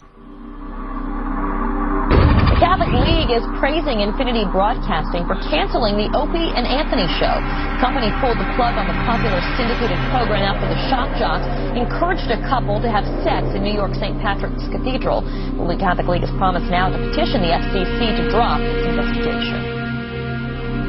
Welcome to New York City. Circle Line tour, $30. Hansom cab through Central Park, $50. Sex in St. Patrick's Cathedral, priceless. So glad Letterman gets the big laughs over our demise. Holy crap, I didn't realize how much of a laugh he got off over that line bastard. at the time. And he worked for the same company. That's what I always found weird. We did something so outrageous they fired us, but it was fodder for David Letterman. Fair game. For a good week or two after that. I only cried 2 times my whole life. I don't even remember the first time, but the second time I was on the New England Thruway, and all I heard was... What is it? Your mother's box. I think that's him Yeah. interjecting, but I can't really tell. This isn't a movie trailer, Yeah, we're goof, by the way. It has 2.5 minutes left. We're This bailing. is just, We're Carmine, bailing. Carmine, We're you bailing. are so bad. You have no talent whatsoever in putting together anything creative. You know he's screaming at his mother right now. Ma, can you believe what they're saying? Don't touch the hair. Oh, Carmine. You know, I might not be able to put these together, but I could dance down at the disco every weekend. Should we play the rest of it I now? work at the paint store and dance at the disco. Want to play the rest of it now that we have acknowledged how bad it is? Let's hear where he was going. Your mother's box, and I was coming off the exit, and tears were rolling down my eyes, and I put my finger to them, and I licked them, and they were salty, and I said, I'm not going to school anymore because I had nothing to listen to. Mom! I'm not the Lord. I have to do this now. I mean, in this world. You mean I'm doing a fucking promo, and now I gotta play clips from the show? Who the fuck do these people think they are? They're back, asshole. Dickhead. What? Carmine. Holy crap. Carmine, he just Holy emailed crap. in. He goes, geez, I give up. Good. Thank you. That's exactly the point. Carmine. Holy crap. There's a minute to go. It's A minute left. There's things that happen on this show. You want to play stuff from the listeners that is just plain brilliant because everyone could enjoy it along with your fine radio host. Then there's stuff that is so bad you got to play it so you can goof on it. Then there's things that are so bad that everyone gets uncomfortable and there's no reason to play it at all. We're at that point with this thing. Yep. Right? Yeah. I don't know where he's going with any of it. He's commenting on his own movie trailer. Bill, you want to hear more? No. Anthony? No. It's so bad.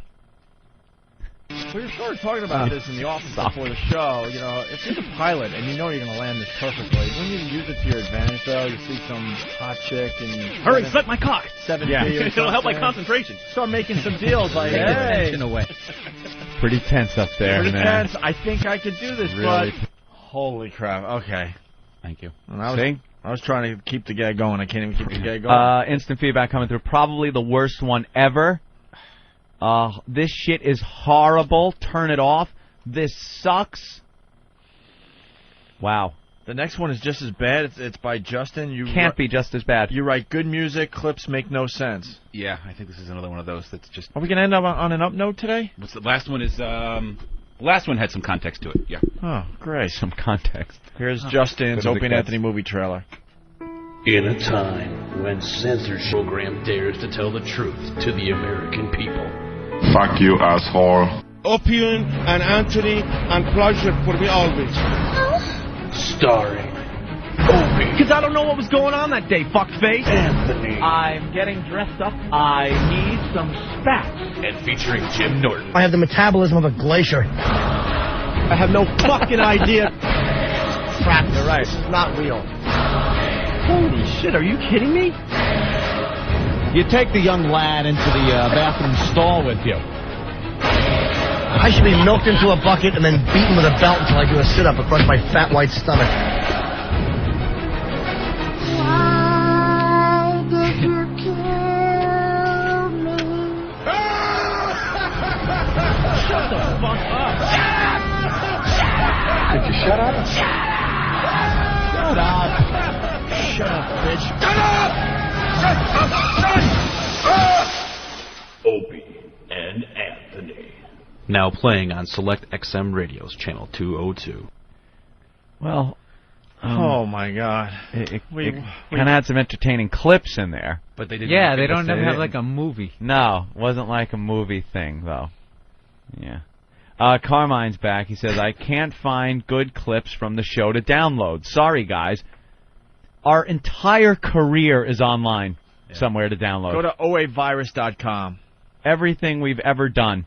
And you can't find clips. And you can even Carmine, I believe in you, man. Send in another one. Come on, Carmine. You can do it. Yeah, you can do it, Carmine. Yeah. Come on, Carmine. You know what the problem is? Steve is waiting. Yeah, Oh, your trailers are too short. So we're not getting to what, you're trying to say. I think Bill's on to something, yes. Yeah, turn it into an epic. That's No. right.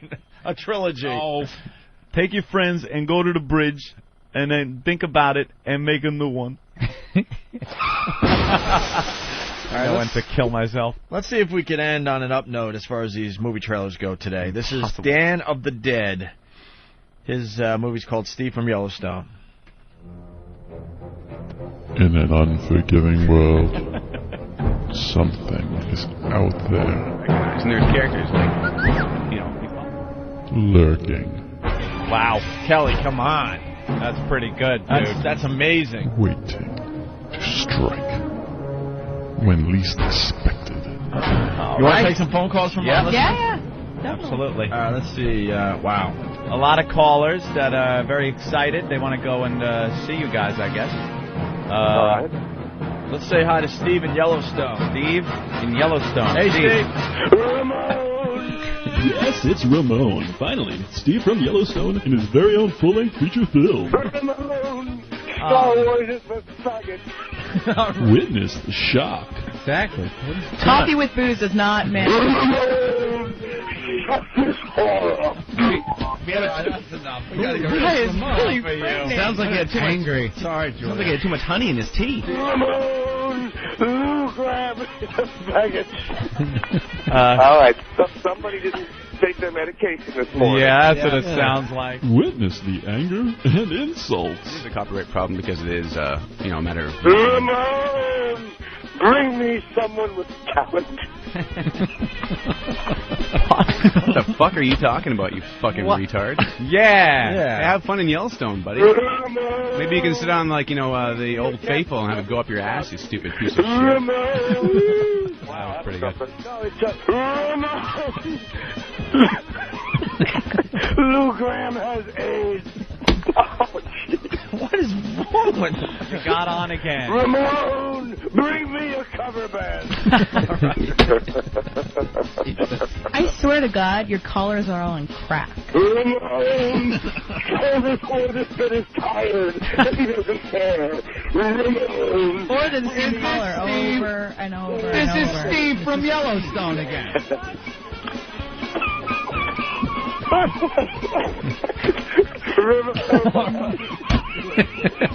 Ramon, Darth Vader has AIDS. He's very excited. Steve, go ahead. So what is with Ramon? Hello. Everyone loves Ramon. See it in the theater near you. Liddy and Ramon? Like, what the hell? What? Liddy. I like that one. That was good. Dan of the Dead, Steve from Yellowstone. See, but we could have just played those clips and I laughed know. our balls off. I know. It wasn't really the movie thing. The guy's cheating by using hysterical clips. You might have to make a Steve from Yellowstone promo. You know that, right? Oh, that one where he was laughing for like a minute and a half. He couldn't before even speak. talk. That wheezing laugh that he was doing. I tried to explain that to everybody I knew, and I was just bombing with it, trying to. Can't. Yeah. Unexplainable. I'm like, and then he kept laughing. People just staring at him. All right, there you go. The latest movie trailers that came in over the weekend, right? Oh, we got some Take Fives? Ooh. And some... Huh? But we're still rounding up some more of the more obscure. Let me see what a Take 5 bar looks Why? like. Yeah, throw one over here. We just need a piece. It's from Hershey's? I'm going to eat a whole one. No, we just need a little... Pretzels, caramel, peanuts, peanut butter, and milk chocolate. Wow, this guy got This is fired. everything. The guy who came up with this got fired. This is like everything. Yeah, what if we take everything that sucks and covered it in chocolate? Well, according to this website, this bar right here got... Oh, good. It comes in 2 halves, so... Got no you don't have to ratings. maul it if you want a piece. Well, how's the Take 5? I'm not a fan of peanut butter anyway. I hate it. I love peanut butter. But I'm trying to be open-minded here. The pretzel really takes away from the chocolate and the sweetness that it's supposed to have. The pretzel ruins this. That's what the problem is. Yeah. Other than that, I don't think it's that bad. It wouldn't be bad, but it would be something else. It would be a Reese's, I think. Right? They got to throw something in just so it isn't another candy bar. How many ways can you mix chocolate and peanut butter and caramel together? It's not bad. Let's throw a pretzel in it. No, it's bad. Yeah. It takes a minute. That pretzel starts working. Yeah, then stop eating it. The salt starts and wait. taking over, right? Don't eat anymore. And then just let it, like, sit there. Yeah, the pretzel completely takes control. The aftertaste is horrendous. That is an awful candy bar. All right. There's the worst candy bar. Take aftertaste. Isn't that horrible? No. Oh, my Eat God. the whole thing. It's horrible. I'm not touching another bite. What else you got there? An O. Henry. Throw an O. Henry over this way. Yeah, but O. Henry didn't get a bad rating, did it? Again, gets Where's the O. Henry? Oh, 29th place out of 41. What's it candy got? Bars. What the fuck is in this? Let's see. Peanut caramel fudge bars in rich milk chocolate. Isn't that what we just ate with that, less the fucking pretzel? Isn't everything in rich milk chocolate? Okay. Ugh. Oh. You're acting like this is the first time you've ever eaten an O. Henry I don't bar. eat peanuts. The peanuts in here are so stale and old. Isn't that awful? This is like something you did, like off-track betting. I had the exact in a 1 and a 2. It comes in a 2 and a 1. I didn't have a fucking box. Give me my O. Henry. You get it out of one of those old. Remember the cigarette things where you had to pull that knob? Pull the handle. The fucking thing comes down. Oh, is that awful? Wow, was that bad? I can't get it out of my mouth now. In your teeth. I need some lovely Godiva. All right. Oof. I'm not even faking. I can't look at this. Wow. That was even worse.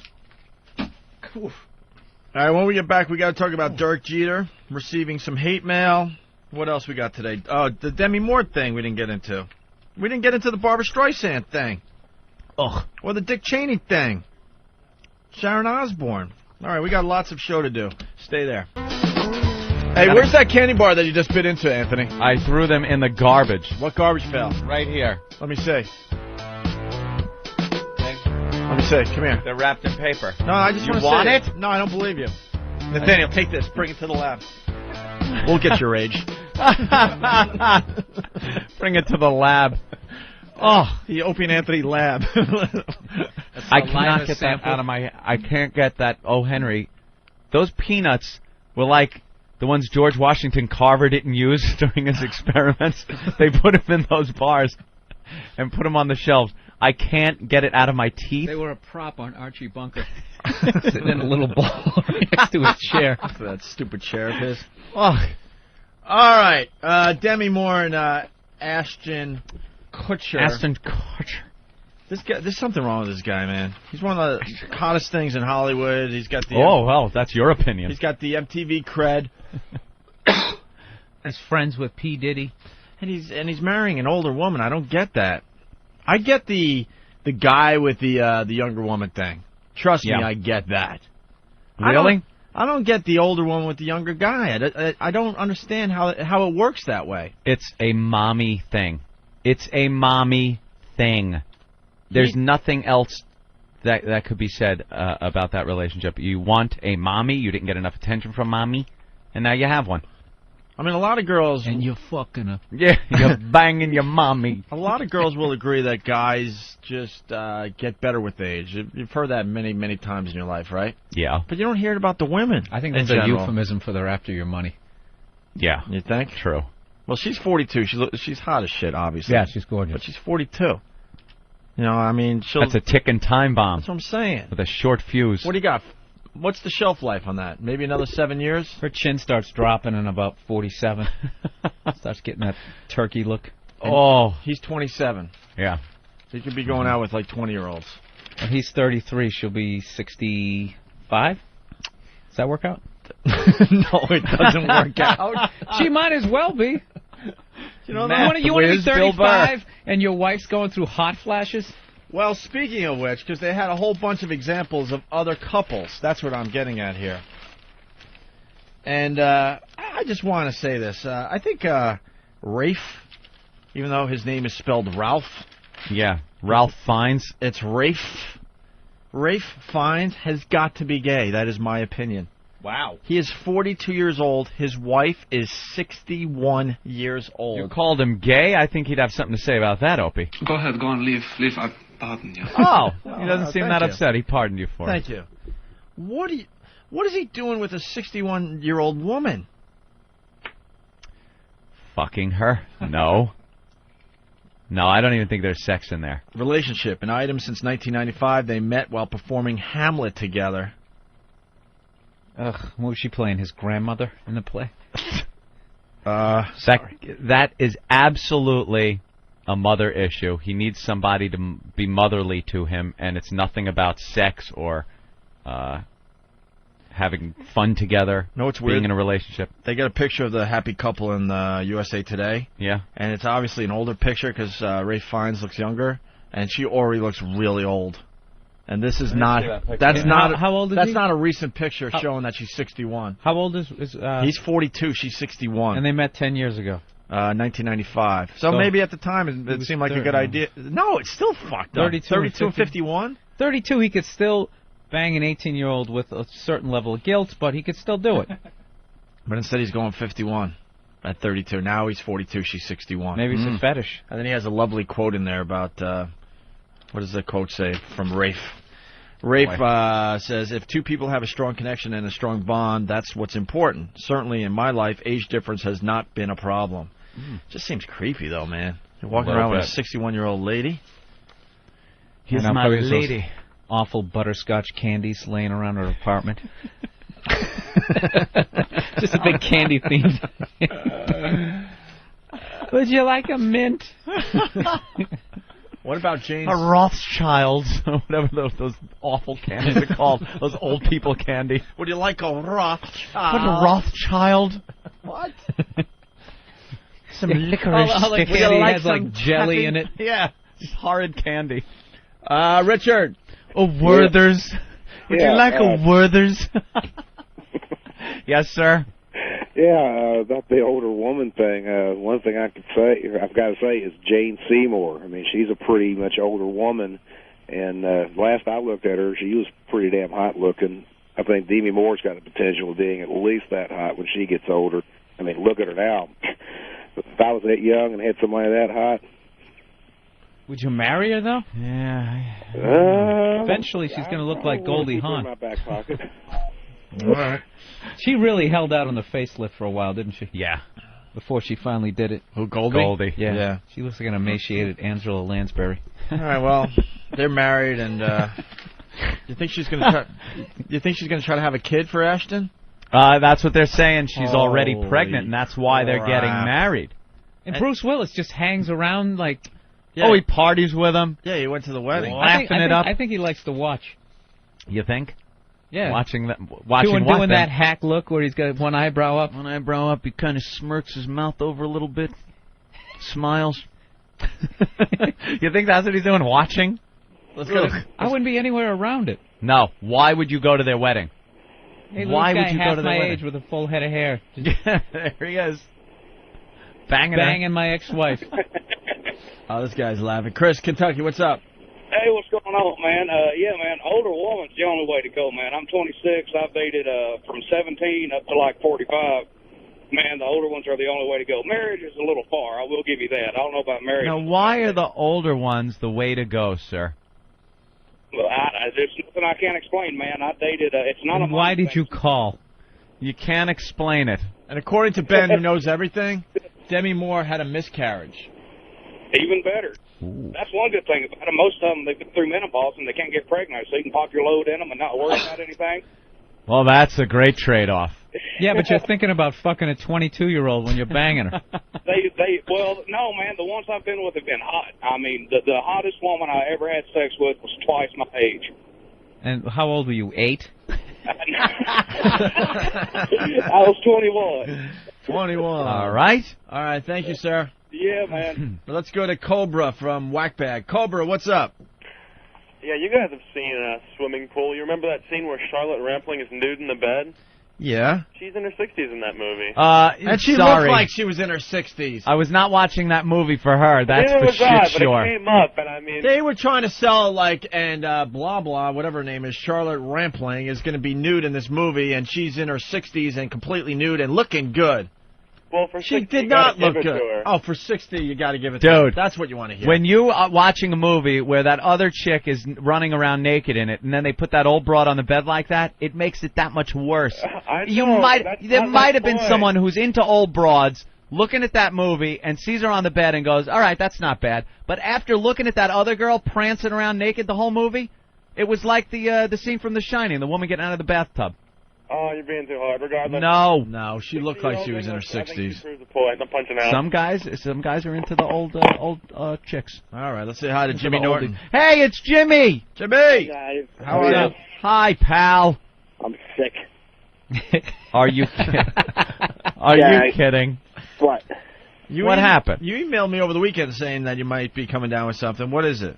Cold? I think it's strep throat. I'm not sure. I'll have to see the medic today. There's a medic on set. I'm going to see him and see if it's strep throat. How are you guys? A medic on set? Yeah, there is. They have like a fellow who kind of walks around. Oh, that's got to be a great doctor. It's the John Ritter clause. Oh, God. Oh, sorry. This was a lull. I threw it in there. Is he doing a pratfall? No, I think he's having a heart attack behind the curtain. Let's just finish the shoot. Yeah. Hey, wow, what is it? What do you got? I think it's strep, man. It really is sore. It's Your like, throat? How much bad hooker asshole have you ate? Not that much, actually. I've been pretty good. That much? Not that much. How great is that? That's like going to a different country. You got to get used to the water. Yeah. You got to get used to the L.A. hooker ass. Jimmy. Don't eat the ass. You're not taking care of yourself. No, I am, man. I'm just, it's like everybody's, you're all crowded into a little area, and eventually there's like one person sick, and everybody gets sick, and You're going to continue with the filming, obviously. Oh yeah. I have to go. I believe in 2 hours after the on today. I have to go. We're starting the second one today. Doesn't that help your character? To be sick and not be able to talk? Well, no, not not being able to talk, but you've told us he's kind of like the creepy friend or whatever, right?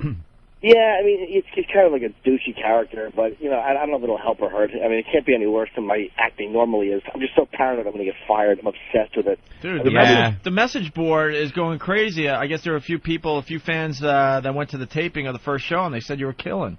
Yeah, they said they were good. I talked to a few of the guys, but it's still paranoid. Jimmy's always paranoid. Remember when he first started here? He was always like, they're going to get rid of me. You're always paranoid. I know. I always worry. Gotta have confidence, Jimmy. I know. You know how it is, Ann. I get scared. Sorry, I'm gonna get fucking booted. Did you find an apartment? No, I'm still in a hotel. You're in a hotel? Dude, I looked at a place. I'm looking at places all week. I went to a place 2 days ago, and it wasn't bad. It was like a little bit like I wasn't too sure if it's like a good neighborhood. It was kind of, remember where we stayed after that shit hotel they put us in? On Sunset, the Wilshire, with the rooftop pool. Yeah, it was right around the corner from there. And I'm like looking at the apartment. I go around back and I see this car with like fucking wow stickers all over it. And I'm like, what idiot would do that to their car? And the guy's like, oh, she's a girl. She like works for the radio station. And it was fucking donkey sausage. Oh no! 2 doors down from stupid donkey sausage in her apartment. So I'm like moving there. No, huh? No, I might. I don't know. I might. It's like, it's $1,500 a month. That's a lot of money. What did you do with the other place? Did you get your money back? No, I don't know yet. There's a lawyer dealing with that. Oh boy, no. Pending litigation.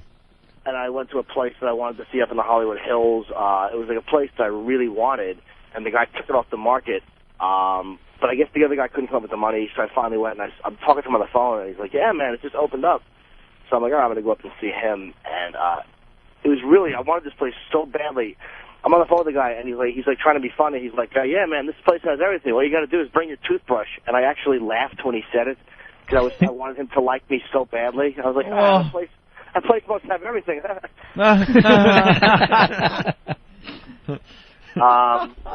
was really, really, really humiliating. I fucking dressed up. I put on like the watch that the boss gave me and a collared shirt. I wanted him to be responsible. What a faggot. Yeah. And I went there, and it was not in a good neighborhood. It's like, you know, you get into a shitty neighborhood and you start to see like the plain signs for like medical places, like just community dental, and it's got a smiling non-white face on the door. You know, never the sign of a good dentist office when it looks like a fucking 1928 piggy bank on the front door. Oh God! Wow. Oh, that's quite a visual there, Jimmy. Oh, so how are the hookers treating you out there?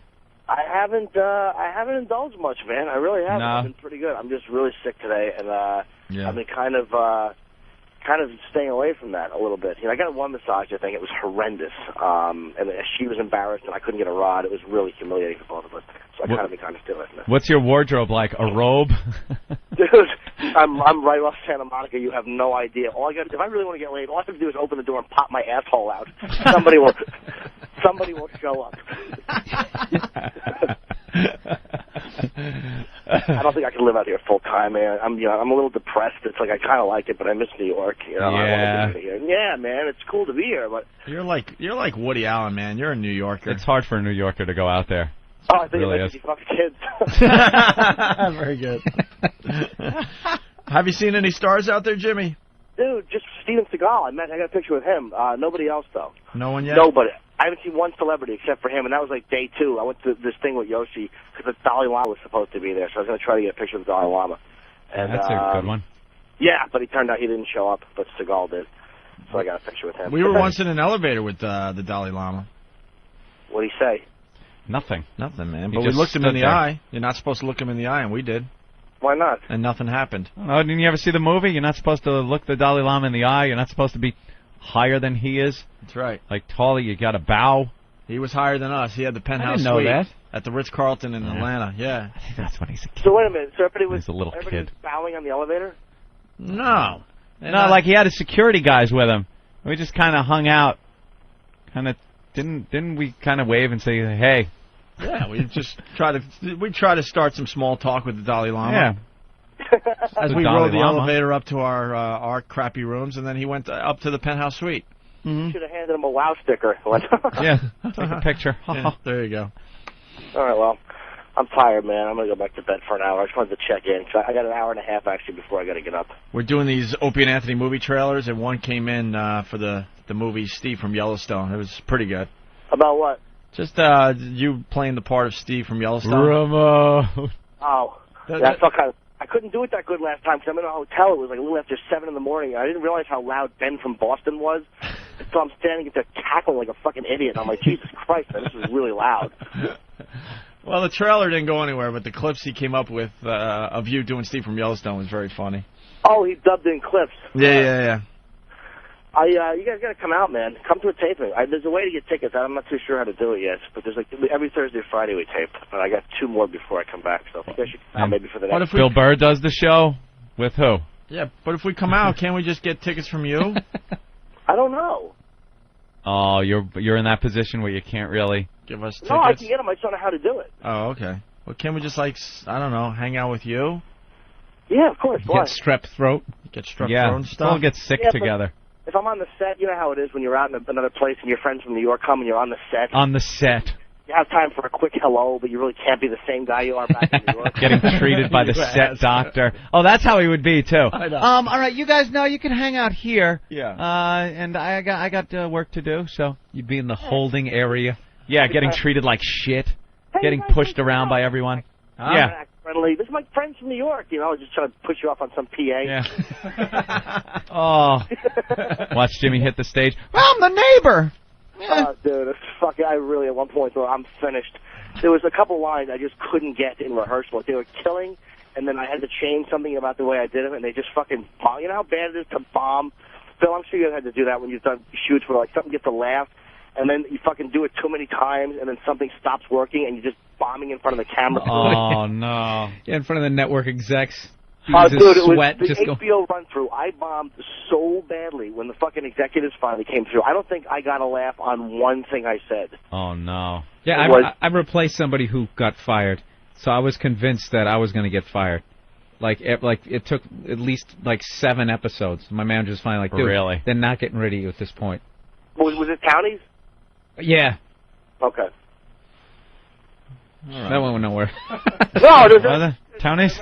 the show Billy did years ago. I'm fucking Yeah. with this. All right, Yeah, Jimmy. fuck, I had a show. All right, Jimmy. All right, boys. They're telling us you gotta go. I know.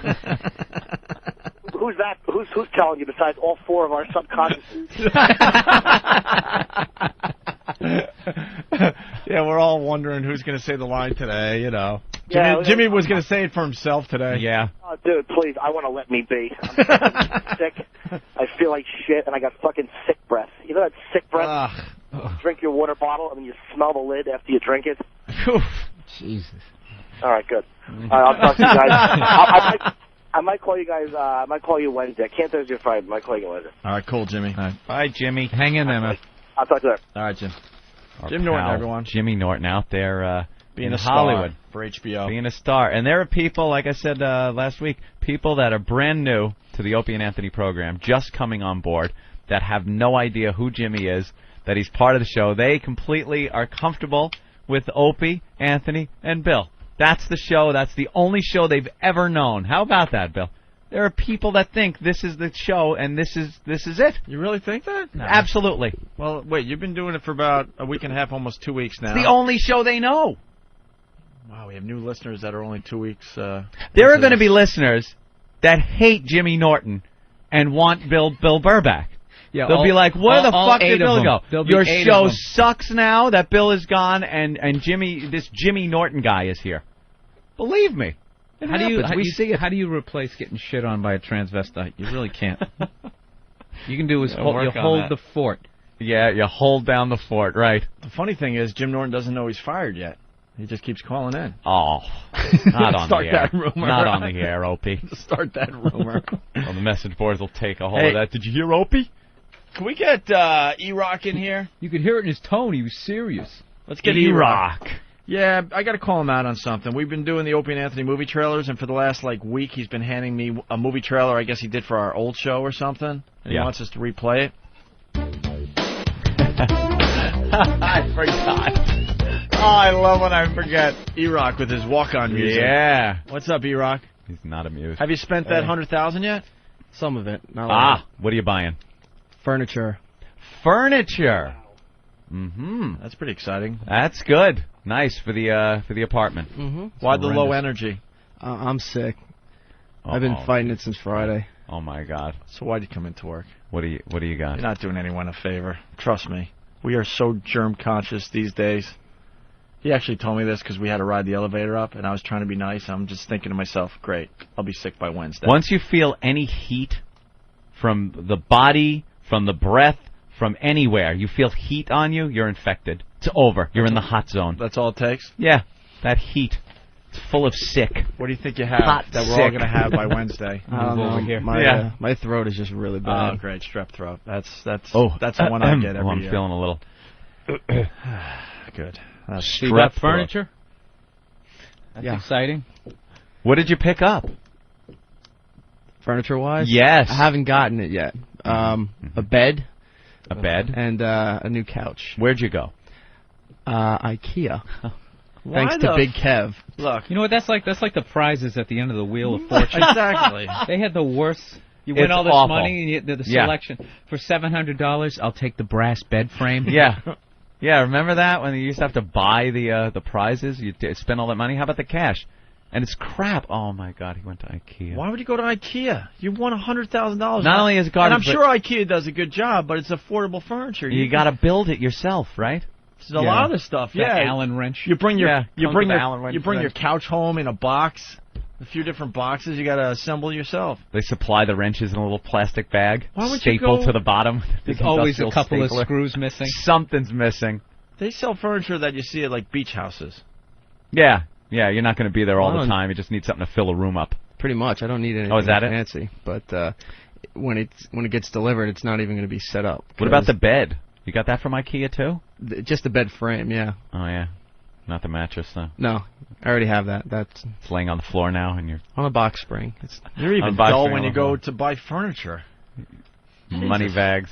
Yeah, what are you doing? You Nothing. won $100,000. Yeah, You went to step IKEA. up a notch. Were you smoking a cigar? I'd like to see something in a sofa. What's this scary... Money hanging out of his pocket. What's this movie trailer thing that you keep pushing on me? It's the movie Scream. It's a movie trailer of the movie Scream with Andrew Dice Clay mixed into it. I had sent it to you back at the old show. Remember him? Did we play it on the old show? You sent this in? Yeah. Oh, wow. When you were just a fan. So you put this together. We make dreams come true here on the Opie Anthony program. He went from retarded fan young children to working for the show. Yeah. Did we play? We did? I think only once, and that was it. Uh-oh. Dude, back we used then, to play shit a million times just to, to eat up time. If it was even halfway decent. God. You're admitting that we only played it once? That I'm aware of. You know what that means? We never listen to this stuff beforehand, so we'll play it on the air and go, okay, here you go. And throw it to the side, never to be heard again. Well, let's take a listen here. All right, let's listen.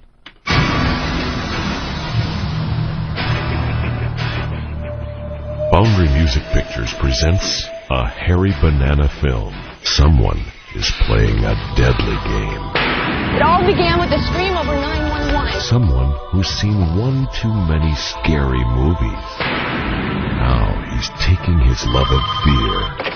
Hello, Sydney. Yeah, who the is calling this house 11:30 at night? One step too far. Who the is this? Tell me your name, I'll tell you mine. Ferragamo. What's your favorite scary movie? It's all porno movies. Rub eggs and tomato sauce all over your big so I shoot one in my pants. Are you alone in the house? Oh, I'm gonna quit. There are certain rules that one must abide by in order to successfully survive a horror movie.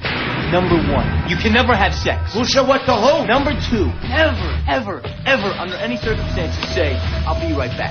Because you won't be back. I'm getting another beer. You want one? Yeah, sure. I'll be right back. Yeah, good for you. He didn't make the rules.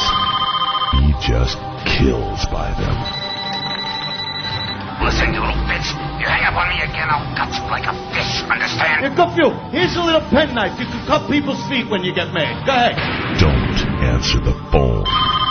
Don't open the door. Yeah, just shut up before I choke you to death. Don't try to hide. Everybody's a suspect. You're not scared, are you? Scary scumbag 2.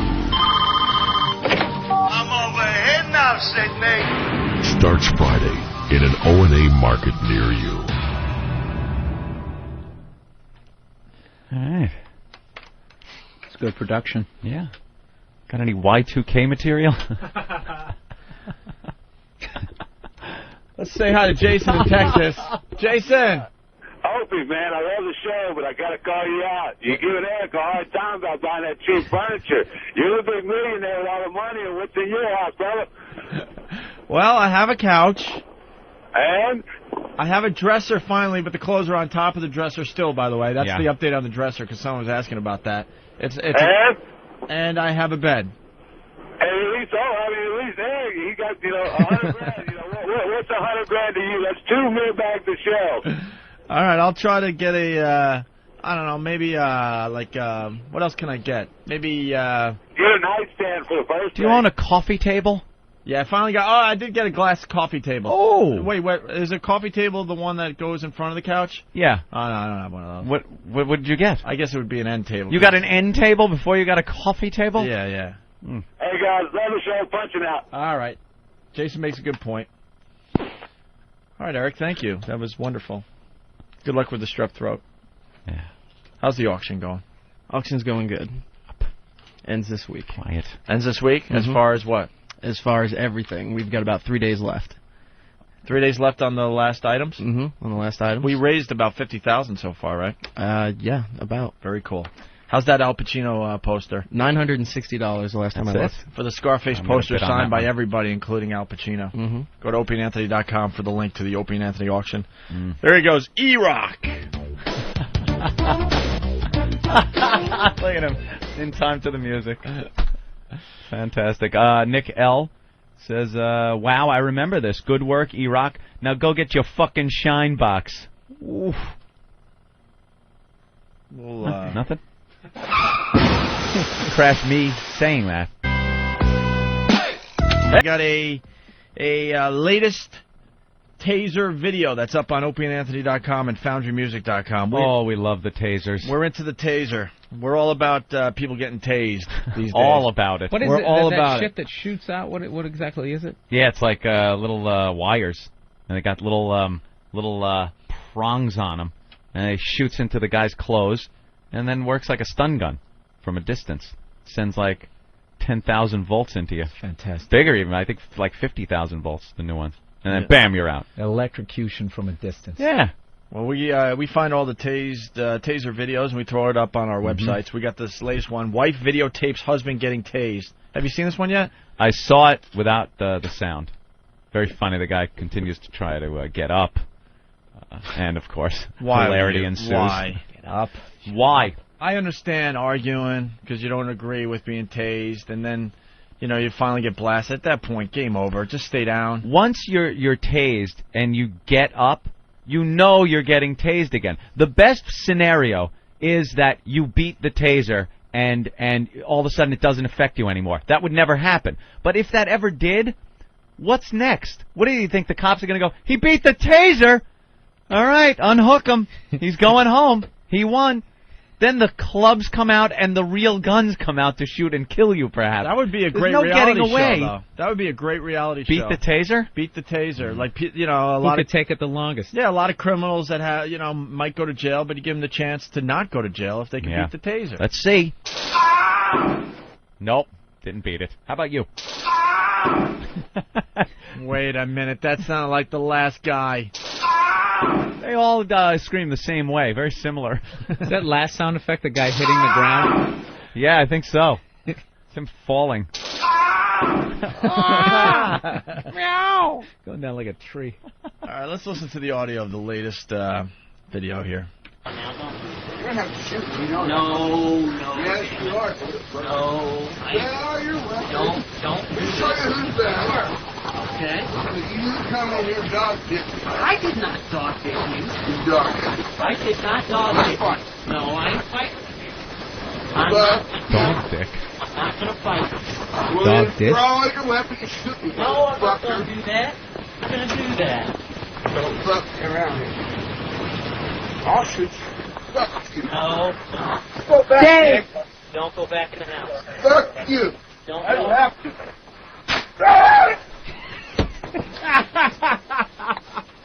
Oh! All I do is go see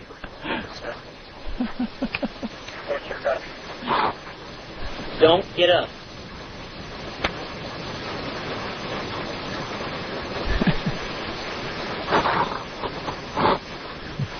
Just stay down. Fuck you, pig. Come on now, I was your friend all up until now. That's no friend. Whoop your ass when I get this over. Straight up, motherfucker, being you. Get your fucking ass. You're gonna whoop me.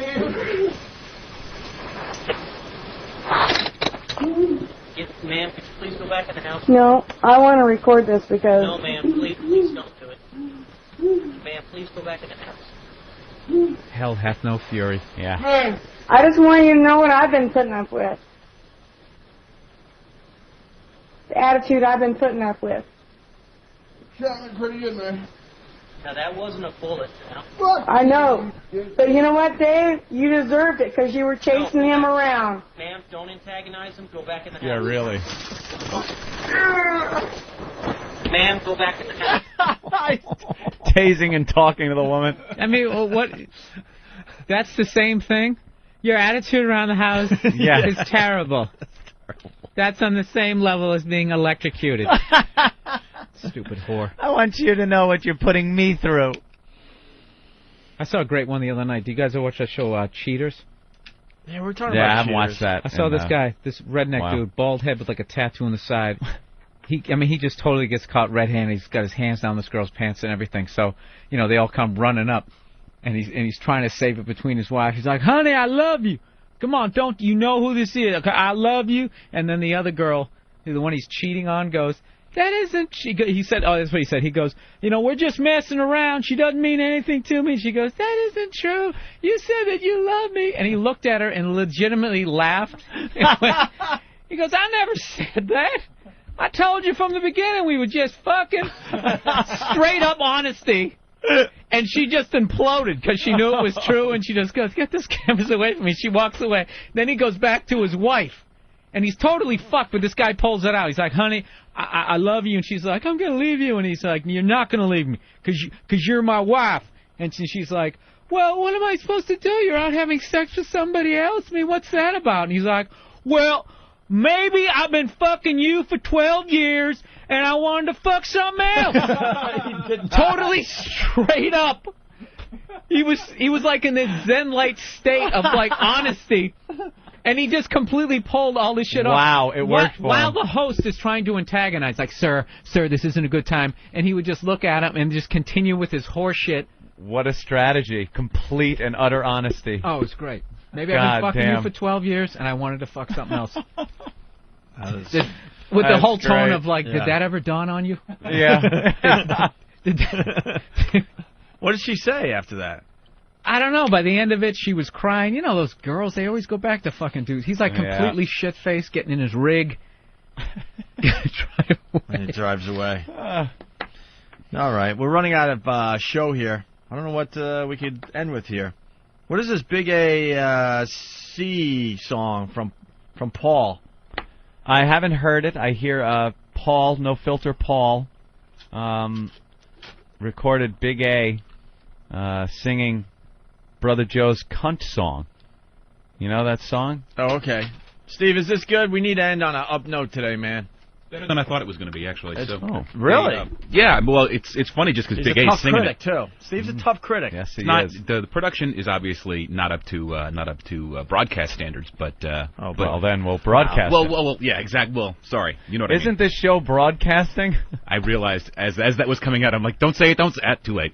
Not up to broadcast standards. Whoops. I don't know what we're doing here. Up to snooty production guy standards. How about that? Okay, that's better. But they added a new verse to your brother's song as well. All right, why don't we take a listen here?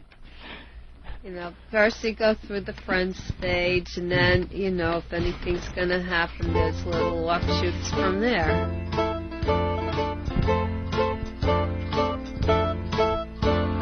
C is for the way you clap on me.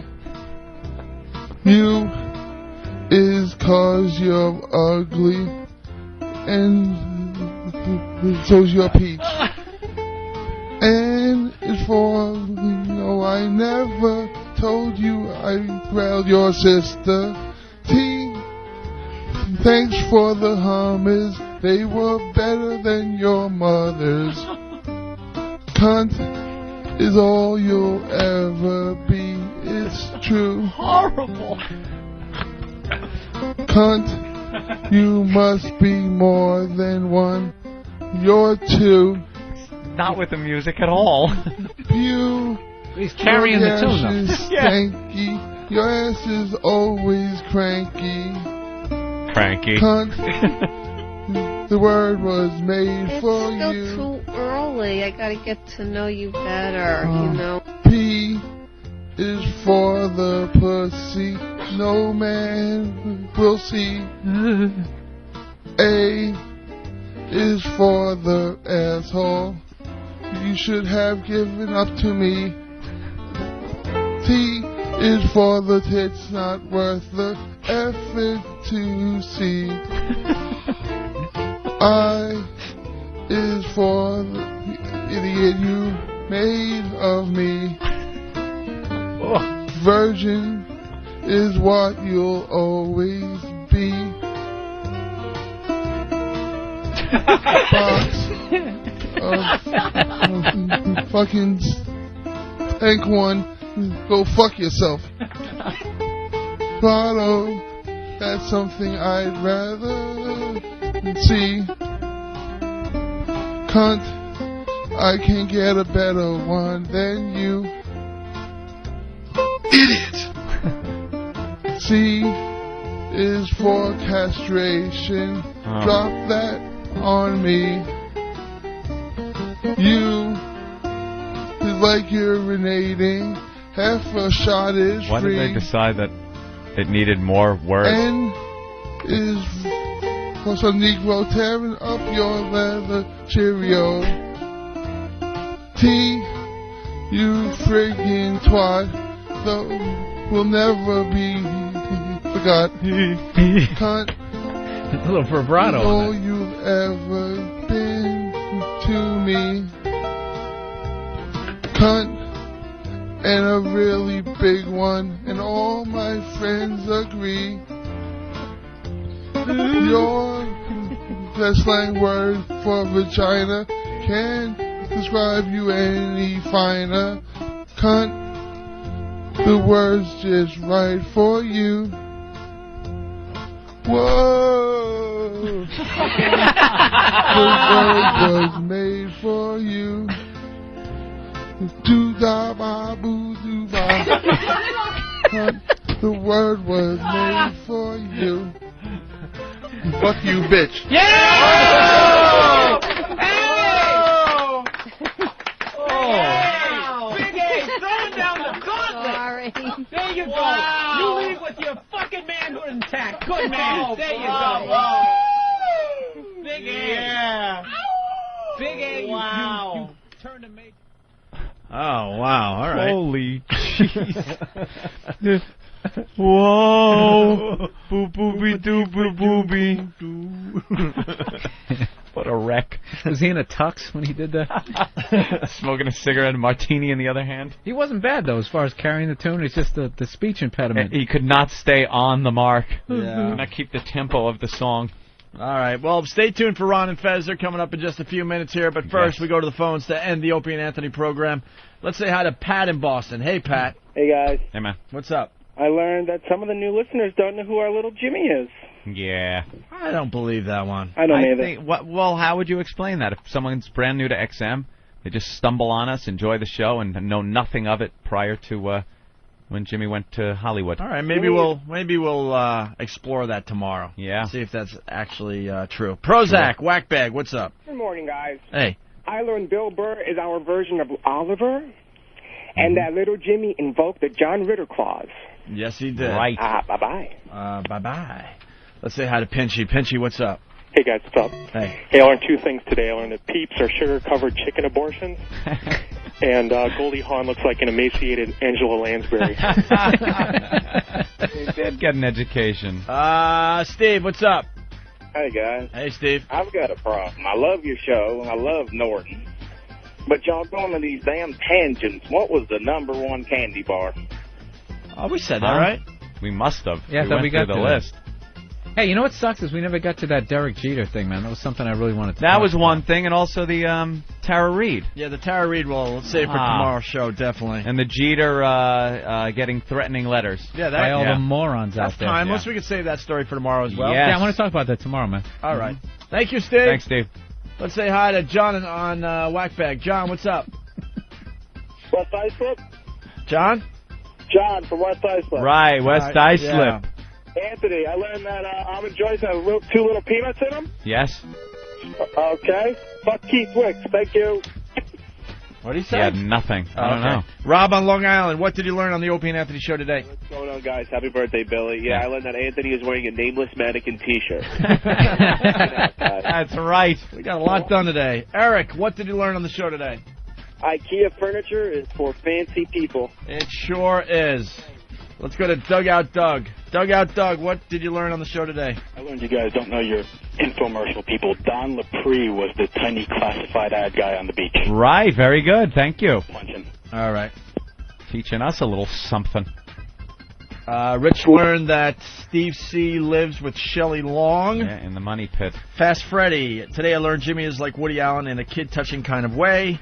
Tim C. from Springfield, Mass. Today I learned a bulimic's favorite candy bar is the Three Musketeers.